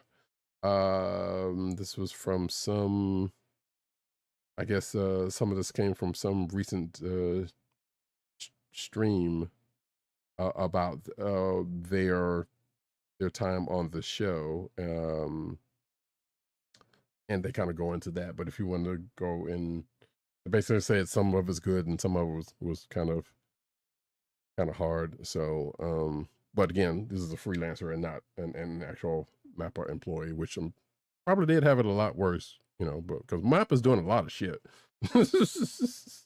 MAPPA's working on a lot of stuff, so I wouldn't be surprised that they had some you know, they had some crunch times going on.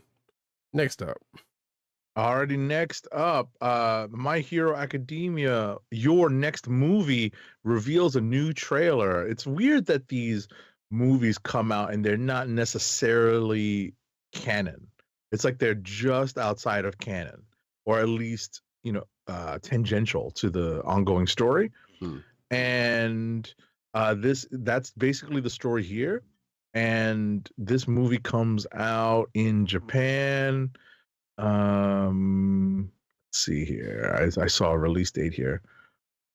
It will be released in Japan on August 2nd. And obviously the new season for My Hero Academia will premiere on May 4th on Crunchyroll. So that's soon, folks. It's less than a month away now.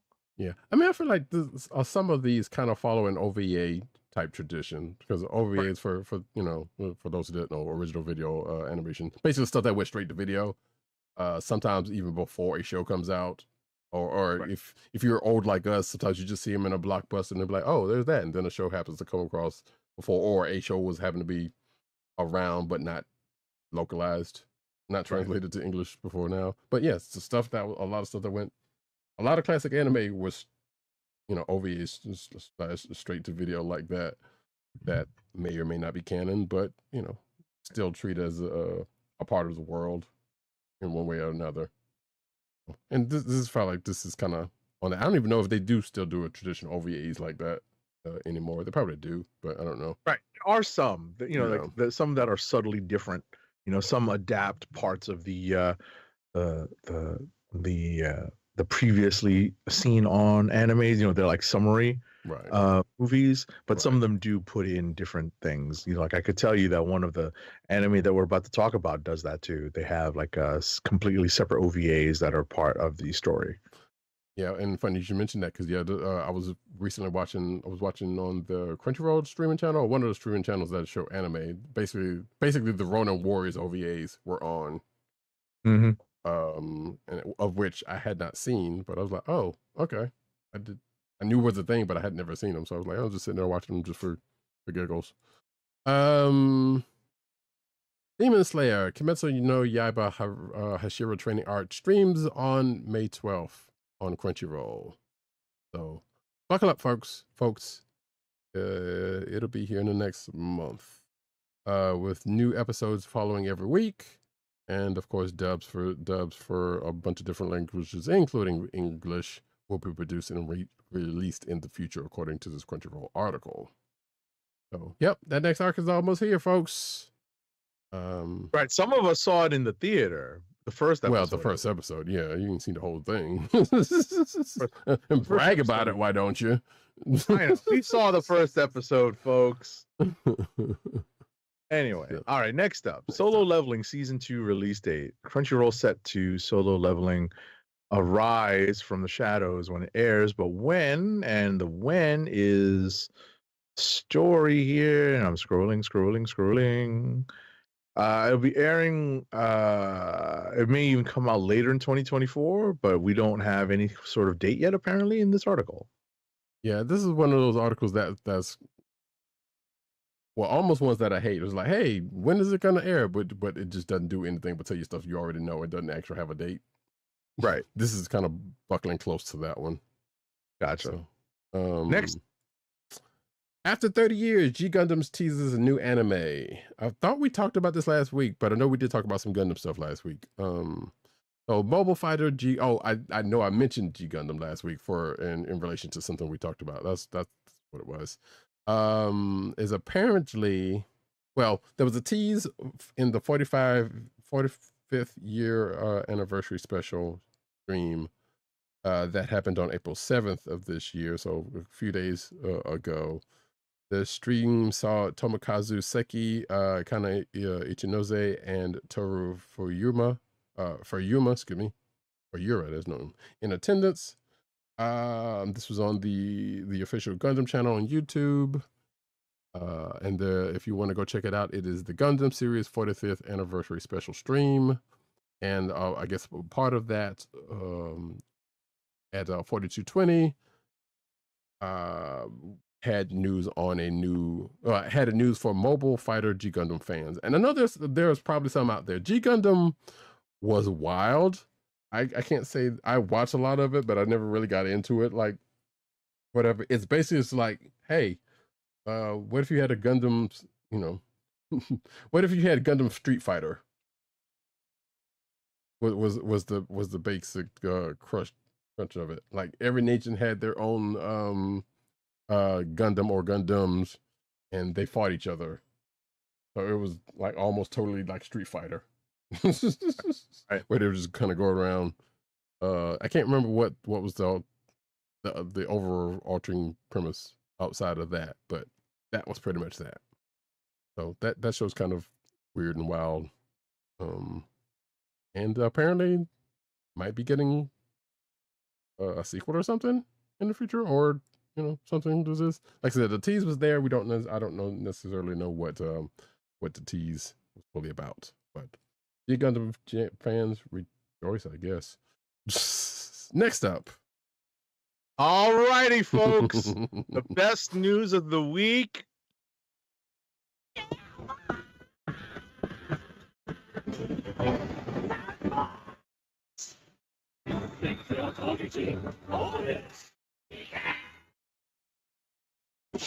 Crunchyroll announced international releases for 3 hotly anticipated anime films.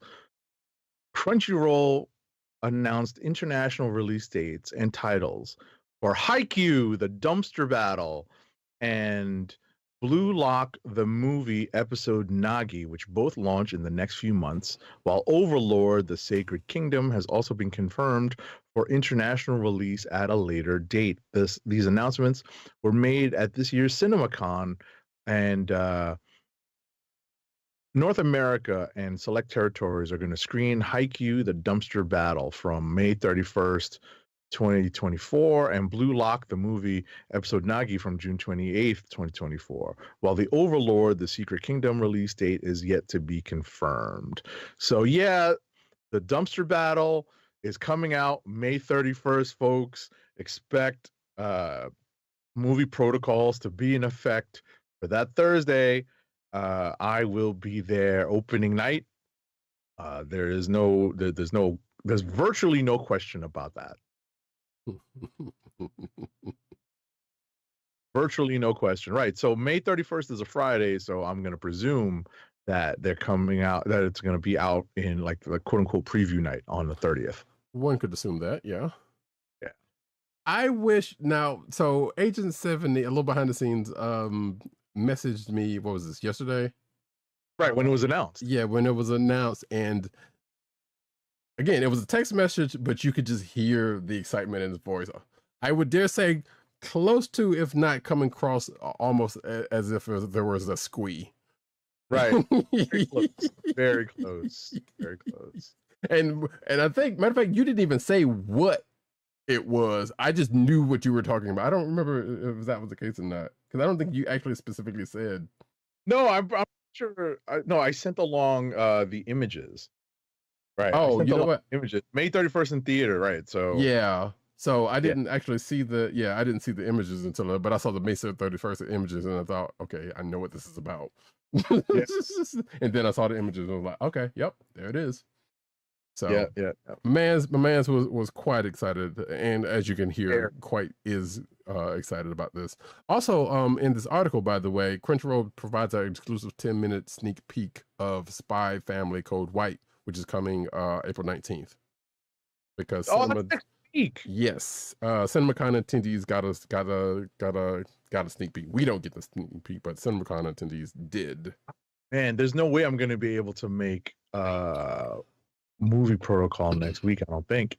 You know, I don't think we would do movie protocol for this. We might see it after. I gotta touch base with my buddy and see. You know, the interesting thing about May 31st is that I'm so used to Memorial Day falling on that date. You know, like on that weekend, that I think Memorial Day is the weekend before. If not, then that week, because I it's the weekend before. It falls on the 27th. Because I know there's usually a con, something that I was there's usually a con or two around that had been wanting to go to or something. Right. That's usually around that time. But so yeah, folks, some stuff coming up. I don't know if we're doing movie protocol for that one, but I do want to see that movie. And well, Agent 70, Haikyu is all him, but I very much am going to check out Haikyu at some point. Just to see what the hubbub is about. Speaking of Haikyu, folks, I will say this, as I told Agent 70, there is a Haikyu watch order that is in the clickbait section. If you're watching the video version, you can see the link. You can see the article. Apparently, there is you would think it was just a straight on, hey, no, just bap, bap, and then bap, bap, bap. But apparently, no, there's some episodes, and then a thing, then some more episodes, then another thing, and then an OVA, and then season 2, and then some other stuff. And so, yeah, it's apparently a watch order that if you are interested in Haikyu, you can go and check out. There's also one for Bungo Stray Dogs, which I need to go back and finish, because Bungo Stray Dogs was pretty good from what I saw, but I never finished the series. So yeah, you can watch some anime soon, folks. Yeah. All right, back to action. I believe we are going over into, yes, the comic book section, the comic book news. All righty, looking for a good transition for this. Let's go. Sad news we're starting off with, but some, I guess, important news. Feminist, cartoonist, historian, and activist Trina Robbins has passed away. At the age of 85, she had been hospitalized following a stroke on February 26th. The news of her passing was delivered by her daughter, Casey Robbins, on Facebook. It says here in a brief post, she said, quote, "My mother, Trina Robbins, passed away this morning. We miss her so much already. I'm just putting up a few photos of her and her work." And tributes apparently have been pouring in a lot. And yeah, I've seen a lot of the tributes and whatnot on the Twitters about Trina Robbins. Apparently, she's a quite known figure around, which a name I've heard of before. Like, as you can see if you're watching the video version, she's done some Wonder Woman stuff. I guess what Won't Back Down is what this is. But yeah, she's a quite known and respected. She was a quite known and respected figure in her time on this earth. Condolences to her family and such. But yeah, if you want to read about the legacy of Trina Robbins, you can check out this article and just look her up on the Googles. But yeah, she's yeah, like I said, it's had a life. Next up. All righty. Superman and Wonder Woman give a birthday gift to Batman. That is the true, quote, Super Friends energy fans need. That's editorializing. It's a Screen Rant article. Yeah, so this has spoilers for Wonder Woman #7, and basically Superman and Wonder Woman go across the universe looking for the perfect gift for Batman for his birthday, and they run across something that is fairly simple but meaningful. Yes, I don't think there's a Starro involved with this one, but they did kind of play it off. I didn't get a chance to read this article, but from accounts that I've seen it being kind of like a for the man who has everything situation. Right. So yeah, I meant to actually read it though, because I don't think I had to read anything that was going on in the prior issues of Wonder Woman to get into that one. So either way, Green Lantern's version of the Speed Force officially debuts. Spoiler alert for Alan Scott, the Green Lantern #5. Apparently the Lantern Force has a Speed Force equivalent. But then again, this is DC. There's a force for everything. There's probably a few different forces for everything. It's called the in-between realm called the Eternal Flame, and I'm guessing this is bridging Alan Scott's non-lantern powers to the actual Green Lantern Corps, which I don't know if they've ever actually tied that together closely like they have now or something. But it's DC, they do a lot of stuff. So but yeah, I've actually been meaning to check out that Alan Scott book also, and I haven't had a chance to. Next up. All righty. Deadpool creator revives 3 decades worth of characters. Guess who that is, folks? Rob Liefeld. He's set to relaunch many of his old Image Comics characters. As reported by the Popverse, Liefeld's 4-issue Last Blood, because remember, there's lots of blood. Last Blood series reunites the creators' many characters from throughout the 1990s, from Prophet to Bloodstone and Bloodstrike. Oh, God, I own a lot of that stuff. The era's most extreme superheroes are back. And pockets. Joined, however, by pouches. Yes. They're not joined, however, by Rob Liefeld's most infamous team. Was that Youngblood? Yeah, Youngblood is not apparently is missing out of this for some reason. Probably because of licensing. Probably. If I recall correctly, he sold some of the licensing for those characters. So I'm gonna look through the The team originally did a spin-off book that is instead of the rights to those characters were partially sold off to a business partner whom Liefeld has now had a falling out with, and as a result, he hasn't used them since 2019. That's it. I was about to say spoiler for wait. I feel falling out with somebody. Oh my! Oh no! Shocking. That never happens. Also, I hear he's working on a memoir. Okay. Yeah, I was like, I know we have talked to people in our periphery who speak about others who are kind of full of themselves.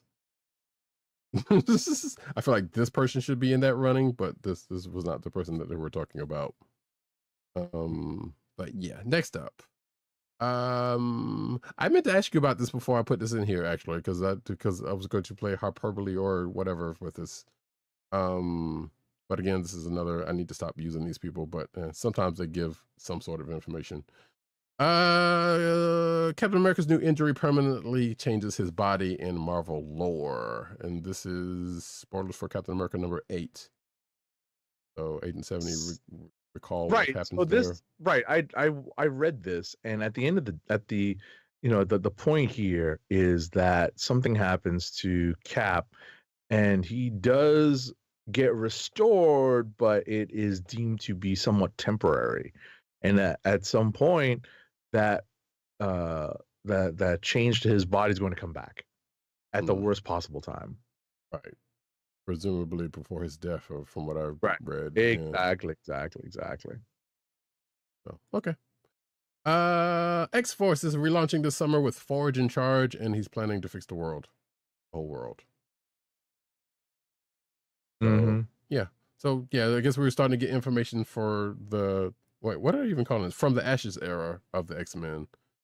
So yeah, X-Force is back and Forge is in charge, and says here that at this time the mutant Black Ops team will revolve around the mutant builder Forge, who will access, quote, an Omega level degree of his mutant power.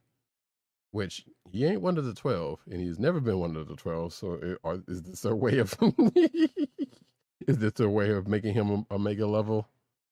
So I don't know, but to invent anything and to bear witness to everything broken into in the world. According to this article, if that sounds like a lofty goal, Marvel is pitching the series concept as Forge leading a team to fix everything that has been destroyed in the fall of Krakoa. I guess that makes it sound like that, hey, whatever happens in the fall of is going to continue to be a thing. Right. Or a reference of interesting. Oh, yeah, I'm sorry. No, I'm finished. I was going to say it's an interesting team because you have Forge, you have Rachel Summers and Betsy Braddock, who are apparently in a relationship. Sage, who is kind of like the current mainstay of X-Force. A character named Surge. I'm not sure who Surge is. And an apparent newcomer named Tank. Obviously, that's a newcomer. Along with a revolving door of A-list guest stars, starting with, of course, Deadpool. Right. So I'm like, Surge. Is that the blue-haired lady? It must be the blue-haired. I'm guessing. Yeah. To the Googles. No, I'm kidding. I don't have time for that, but I will check that out. We're all gonna read the first issues of these, so we'll see. I might check it out. Yeah, it's. I don't know. There was a curiosity with definitely that whole launch, and how they're going to play into each other specifically, but or if they do, I guess I should say that. But yeah, okay, yeah, that's that. I don't know what there's really not much to say about it. So wait, Sage, or no, I'm sorry, I was about to say, given what's going on in the Fall of X / Krakoa era stuff, I was mixing Sage up with Abigail Brand, so forget what I was about to no, I was about to say, you can't do that. I know, I know, but she's also green haired, so it's not. Oh, Sage isn't. She isn't? I thought she was. I mean, I know she's black haired here, but yeah. All right, no. Sage has been black haired, I think, her entire character history.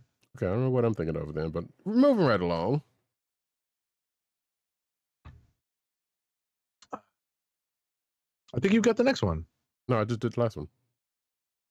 Oh, you did the Forge one? Oh, my Yeah. apologies. I had comments on it. That's why. Mhm. 2 X-Men icons are reunited in the post-Krakoa era as Jean Grey becomes the Phoenix once again in her new solo comic. So Jean will once again be bound with the Phoenix Force this summer, seemingly on a permanent basis, as she traverses the galaxy in a new title from Stephanie Phillips and artist Alessandro Miracolo. So that's what they're gonna do with Jean. They're gonna kick her out and send her across time and space. I mean, let's face it. If they didn't do it, they didn't do it this way with her original iteration, and the way they've been playing her off during this Krakoan era, or at least at the end of the Krakoan era, she's always been tied to the Phoenix Force, regardless of whether she had access to them or not. So, this saying once again bond is kind of not really a thing, but always a thing. I mean, what else are they going to do with her? They're going to give her a solo book and put her, and I'm sure they'll put her back with the X-Men at some point, but hey. So one of the annoying things is that Nova's asking for help and Phoenix answers the call. I'm like, really? Nova is, they're always going to do something to knock Richard Rider down 10 pegs. Let's not act like he's I mean, yes, he has his own power set that he can do his own thing, but let's not act like he's a one-man force here. Yeah. And he is the actual only Nova left. So come on. Right. It still bothers me. I know you're a Richard Rider fan. I know. It bothers me. Oh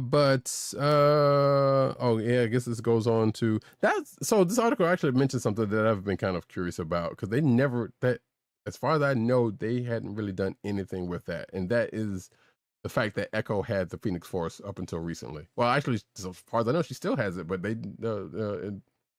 but I don't remember if they actually ever did anything at the end of that big Avengers thing. No, I think she still has it. That's what I'm saying. Recently relinquished it. Oh, okay. I didn't know that. Yeah, that's what I'm saying. This is saying that, but it's like, when did that happen? Like, unless that happened in that Jean thing, and I don't remember it, or because I don't remember it happening in that whole big Avengers thing, unless maybe that's when it happened, and it was just like, I don't know. Like I said, I thought she still had it. So this is what made me wonder about this. But yeah, anyway, next up. This is what I was going to mention to Agent 70 earlier about a potential buy coming up that we were discussing. G.I. Joe celebrates its Marvel era. So yeah, Skybound's gonna put out a compendium of G.I. Joe, a real American hero, aka the Marvel years. Sometime soon. When is that actually going to come out? Because I am curious. Which, sure, anytime somebody gets the license, they're going to do this. I think IDW probably did this, which granted, Skybound is an IDW imprint, so I guess this is kind of a double dip. I don't know. It doesn't say when this is happening, does it? It does not. I'm looking. But nevertheless, it says here that Skybound is bringing back the comics that started it all with G.I. Joe Real American Hero Compendium Volume 1, which collects the first 50 issues, which I believe, if I'm not mistaken, both Agent 70 and I pretty much said, yeah, we've read that and pretty much stopped. Yeah, if I recall, the first 50 issues is everything up to the introduction of Serpentor. Right. And then after that, I lost track. Yeah. So. Which of course was and still is being written by Larry Hama over at Skybound. So, which is what, 300 some odd issues deep at this point, and had gotten kind of bonkers from the last time I read about it. And I think I have said before, like, I do want to go back and read these and kind of try to catch up, but it's a lot of stuff at this point. It's a lot. Yeah. And of course, the Real American Hero is its own thing, starting from the Marvel thing. It has nothing to do with the G.I. Joe reboot that is Skybound is also doing, that is coming fairly soon. That is a part of the Energon universe with the Transformers and Void Rivals, of note, by the way. So yeah, no price, no nothing. So I guess, but I guess that's the cover. Yeah, it's just an announcement. No date on the publication or release. But we'll let you know when we find out. Yep. Because that might be a get for me anyway. Next up. All right, next up, the modding community has wasted no time in getting Invincible's Agent Spider costume into the PC version of Insomniac's best-selling 2018 Spider-Man video game from actually, this is just the PC version. So Insomniac. This is from the Invincible season finale, which came out last week. And both Roddykat and I remarked that it was a cool little reveal, and that the voice actor was in fact the voice actor from Josh Keaton. Yes. From, is it Spectacular or Spectacular? He's definitely Spectacular, but I think he's the one that's kind of been doing most current versions, with the exception of like younger. I guess the current younger one. I think. Right. Also with this, because I forgot to put that in here, but it's fine. They also went the other way with it. So somebody also modded Spider-Man into that clip of the Invincible episode. So you see, kidding. Yeah, so you see, I meant to put the clip in here, but if I find it, I'll put it in the show notes. But yeah, so it's Spidey, red and blue costume, and they just I guess photoshopped or whatever the case may be, whatever the video term for that into that actual clip. And by accounts was pretty good, pretty well done. So I'm like, okay, it was bound to happen one way or the other. So that was cool both ways. Next up though, Marvel Legends Superior Iron Man in hand look. So yeah, we talked about that this is a thing, and now we got pictures.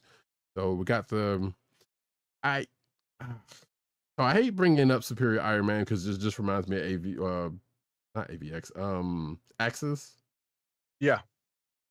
And as interesting as it was, I kind of hated it because it was kind of dumb in spots. Sure.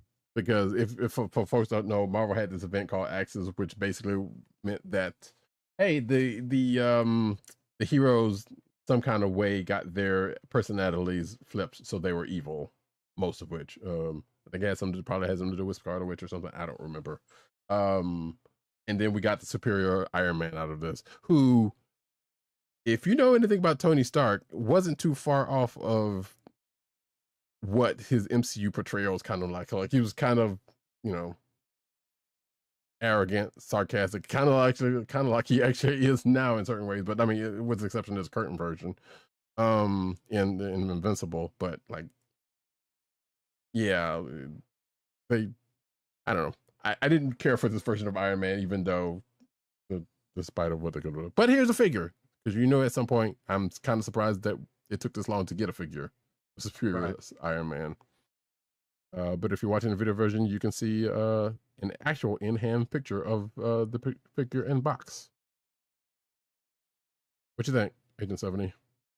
It's cool. It's not, listen, it's definitely not a priority purchase for me, but every once in a while, those not so priority purchases for me all of a sudden come back to bite me. Be like, oh, I kind of want that now. Right. But I don't think so for this one. And the bigger filter for this, as we've talked about before, is Zabu. So if you got a Kazar out there, you're going to want a Zabu. Right. Next up. Alrighty, so Hasbro Pulse announced an exclusive Marvel Legends Classic Wasp and Giant Man 2-pack, and now we have official images.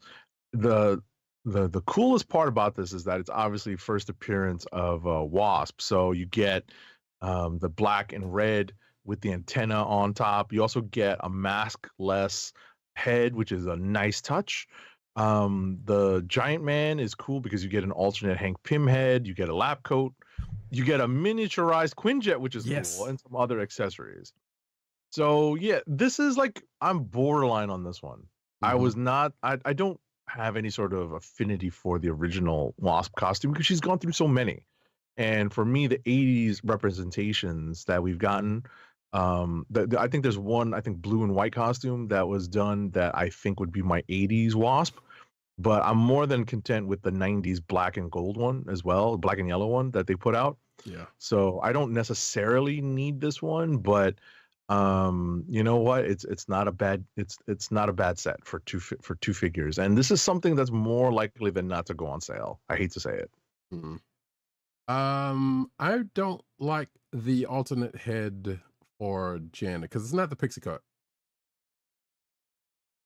that you know. Yeah, but this is 60s. This is I know. Well, but yeah, but I don't think that other alternate head is either, or it seems less than from what I remember. But I don't know. Outside of that, yeah. No, they restrained and not put in the pictures of Hank slapping Jan, thankfully. So wait, is there a price on here? No. It is it's probably like 49. Probably. That mini Quinjet, that's kind of cool, but yeah. Yeah, listen, they teased that, and a lot of people are like, "Yo, that's the next HasLab. It's gonna be like a full-size Quinjet. That's gonna be crazy." Yeah, I suspect that as well.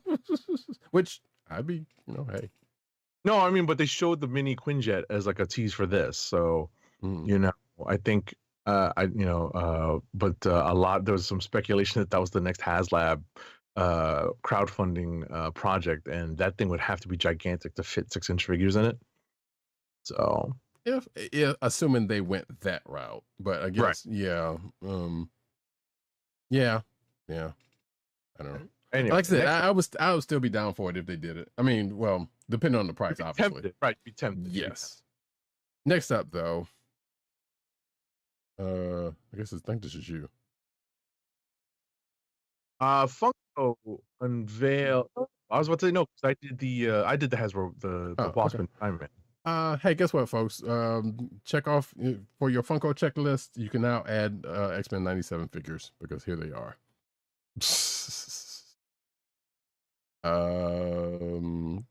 Bound to happen. You knew it was going to.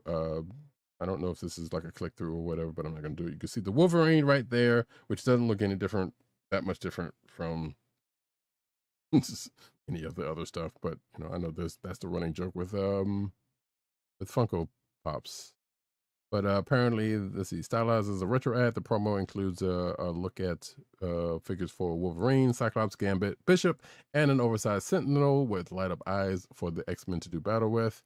There's also a pixelated style video game versions made for Jubilee and Magneto. No Roberto da Cascada I'm seeing here, which will be special limited edition releases. You expect the Master of Magnetism to go to some arcade? That's not exactly what he said, but you know. Yeah. To further sell the feeling of the 90s and nostalgia, the ad also includes simulated tracking lines. Of course, that's what it do. Etc. Point on. It is Funko Pop pricing more than likely. So there you go. Next up. All right. So these two are together. These next two are together. So you do both of these together. All right. Marvel and Coca-Cola assemble for an unprecedented global campaign. So you're going to see Marvel heroes on Coca-Cola products, the labels and cans. So, in the US, you're going to see a group of characters on regular Coca-Cola, including Blade, Cable, Colossus, Daredevil, Deadpool, Elektra, Juggernaut, Kingpin, Loki, Moon Knight, Negasonic, Teenage Warhead, Wolverine, Nick Fury, Storm, only in the US, Super Skrull, and War Machine. On Coca-Cola Zero Sugar, you're going to see Ant-Man, Black Panther, Black Widow, Captain America, Captain Marvel, Doctor Strange, Groot, Hulk, Iron Man, Ms. Marvel, She-Hulk, Rocket, Scarlet Witch, Shang-Chi, Star-Lord, Thanos, and Thor. So I'm presuming it's going to be like a mix of comic and MCU adaptations. From what I see here, because you see Loki in the suit. Yeah, I guess so. Why is Black Panther? Why is half of those people on Zero Sugar? That's who drinks the? Well, some people do. Let me shut up. Somebody does. I know. I bought some by mistake, so that's funny. And actually, I still have a couple of cans in there. Luckily, it's the mini ones. But yeah. So along with that goes with is the next thing. Right, Marvel Heroes kick ass. ass. Right. Marvel Heroes kick ass for Coca-Cola and Disney. So immersive storytelling powers the collab. So you get a TV spot that sees a woman in a comic book shop inadvertently throw an illustrated world into turmoil from her shirt. Juggernaut springs to life, wielding destruction. Captain America, Daredevil, and Black Widow show up to save the day. And, this article talks about the creative teams behind this immersive connection between Coca-Cola and the Marvel Universe.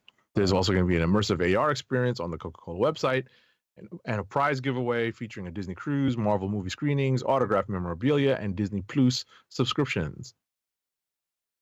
Colossus was also there in that spot. By the way, this article does not mention that. So how dare? Interesting.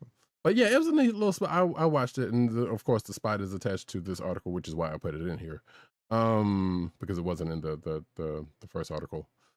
But yeah, you just check it out. It's not on the lines of the Sprite hip hop commercials, but it's in fact I kind of expected something along those lines, but it's neat. It's a neat promo. Next up though, the popcorn bucket craze continues with Chris Pratt's The Garfield movie. Let that sink in. Yeah, all right.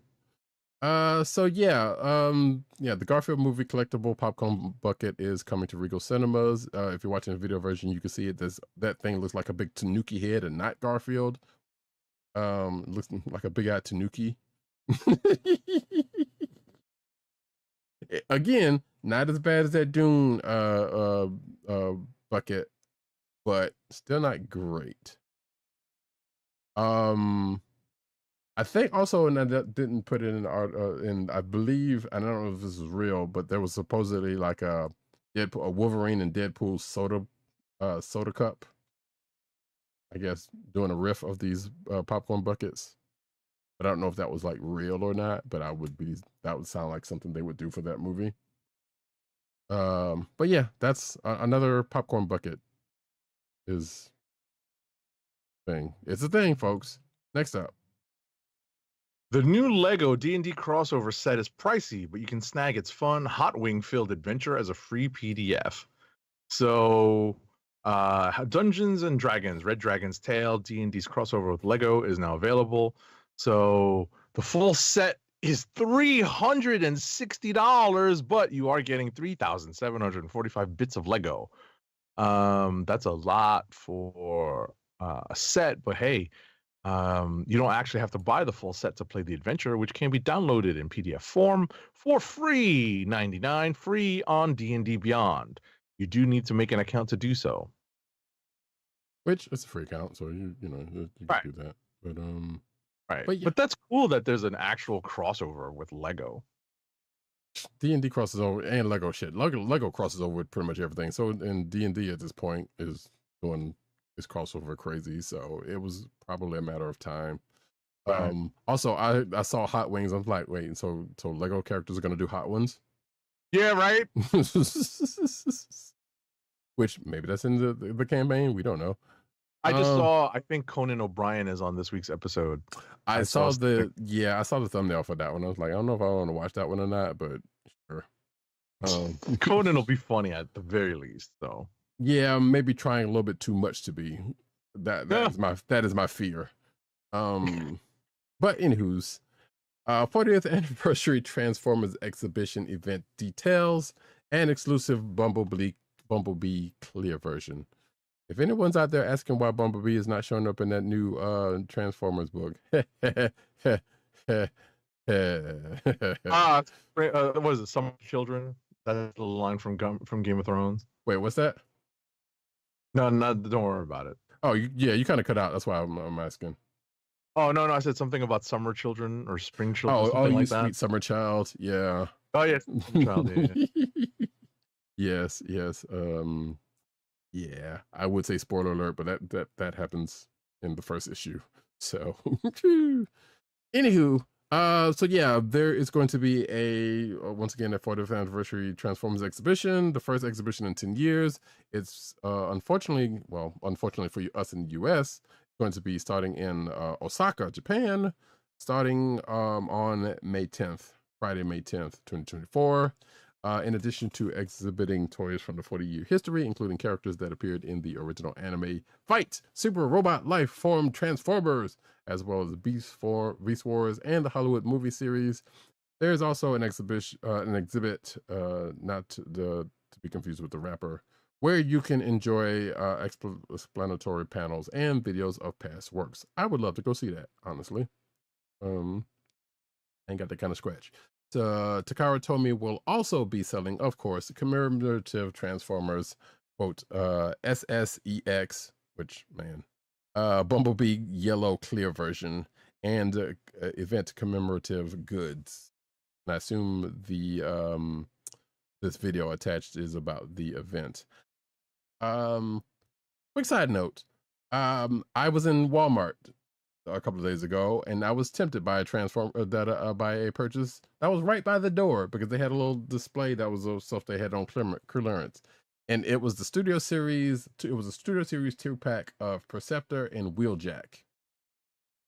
And I'm still not entirely clear on the Studio Series, what niche that the Studio Series is, outside of being like a cheaper / kind of smaller version of Transformers. And as far as I know, it does still transform, but I was like 2 seconds from picking up. Matter of fact, I went in later, back in later on that afternoon for something else, and kind of picked it up again looking at it. So they almost had me, but I didn't do it. Actually, I think there was another 2-pack in there, but that was the one that was kind of front and center.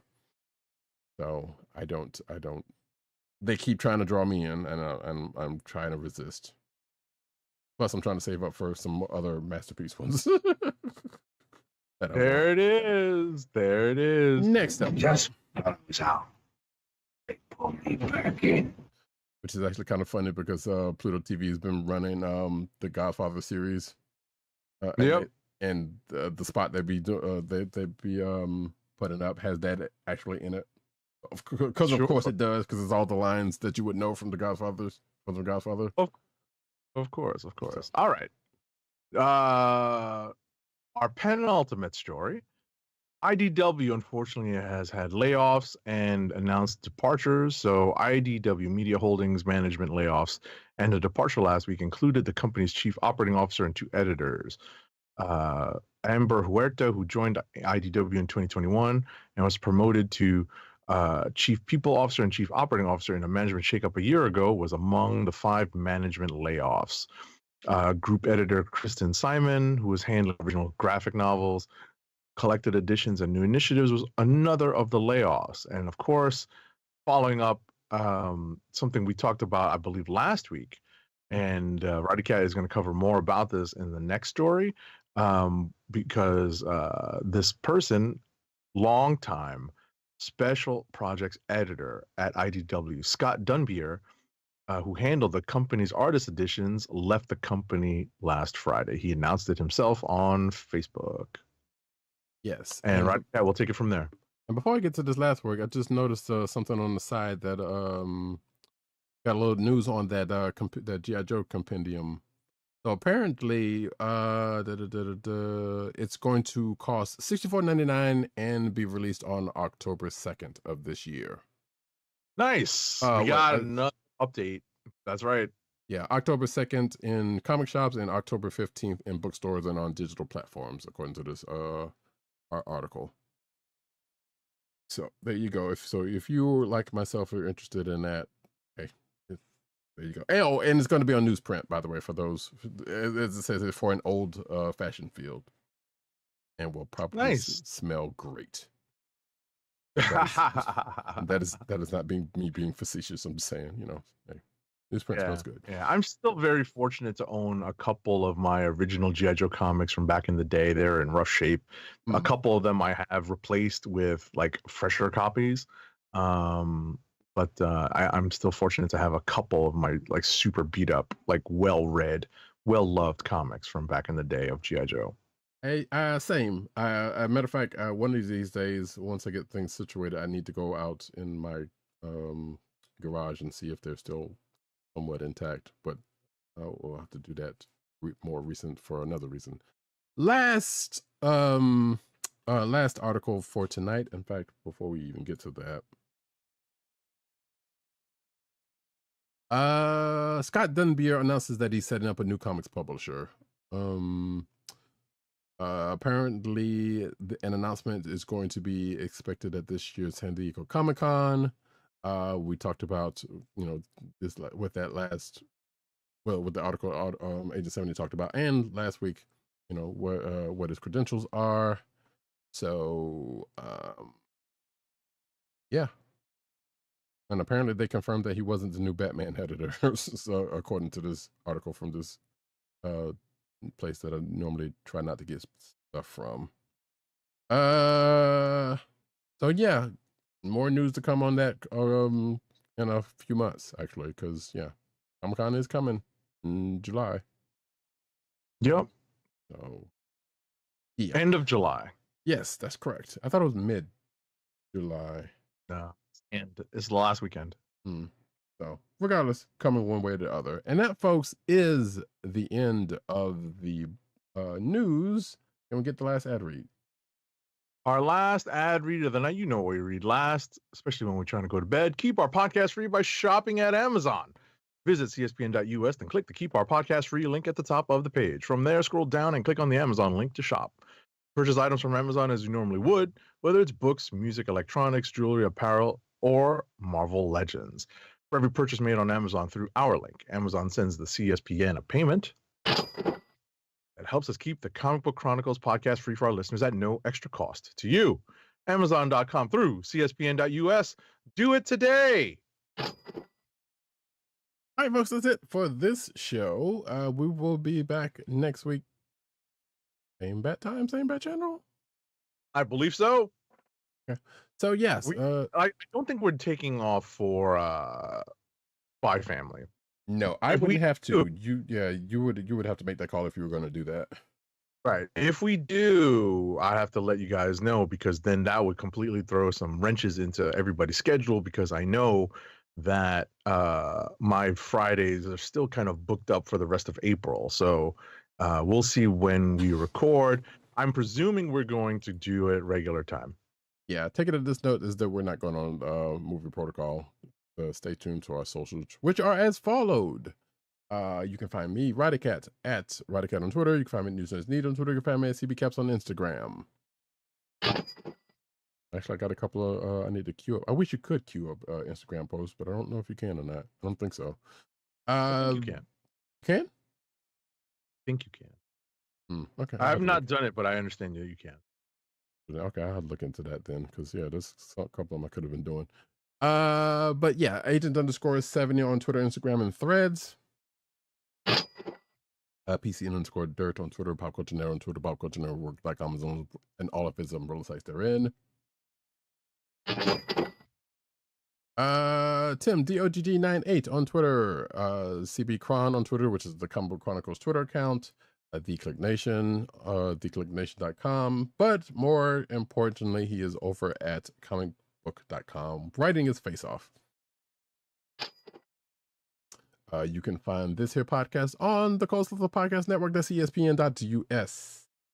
Do it today.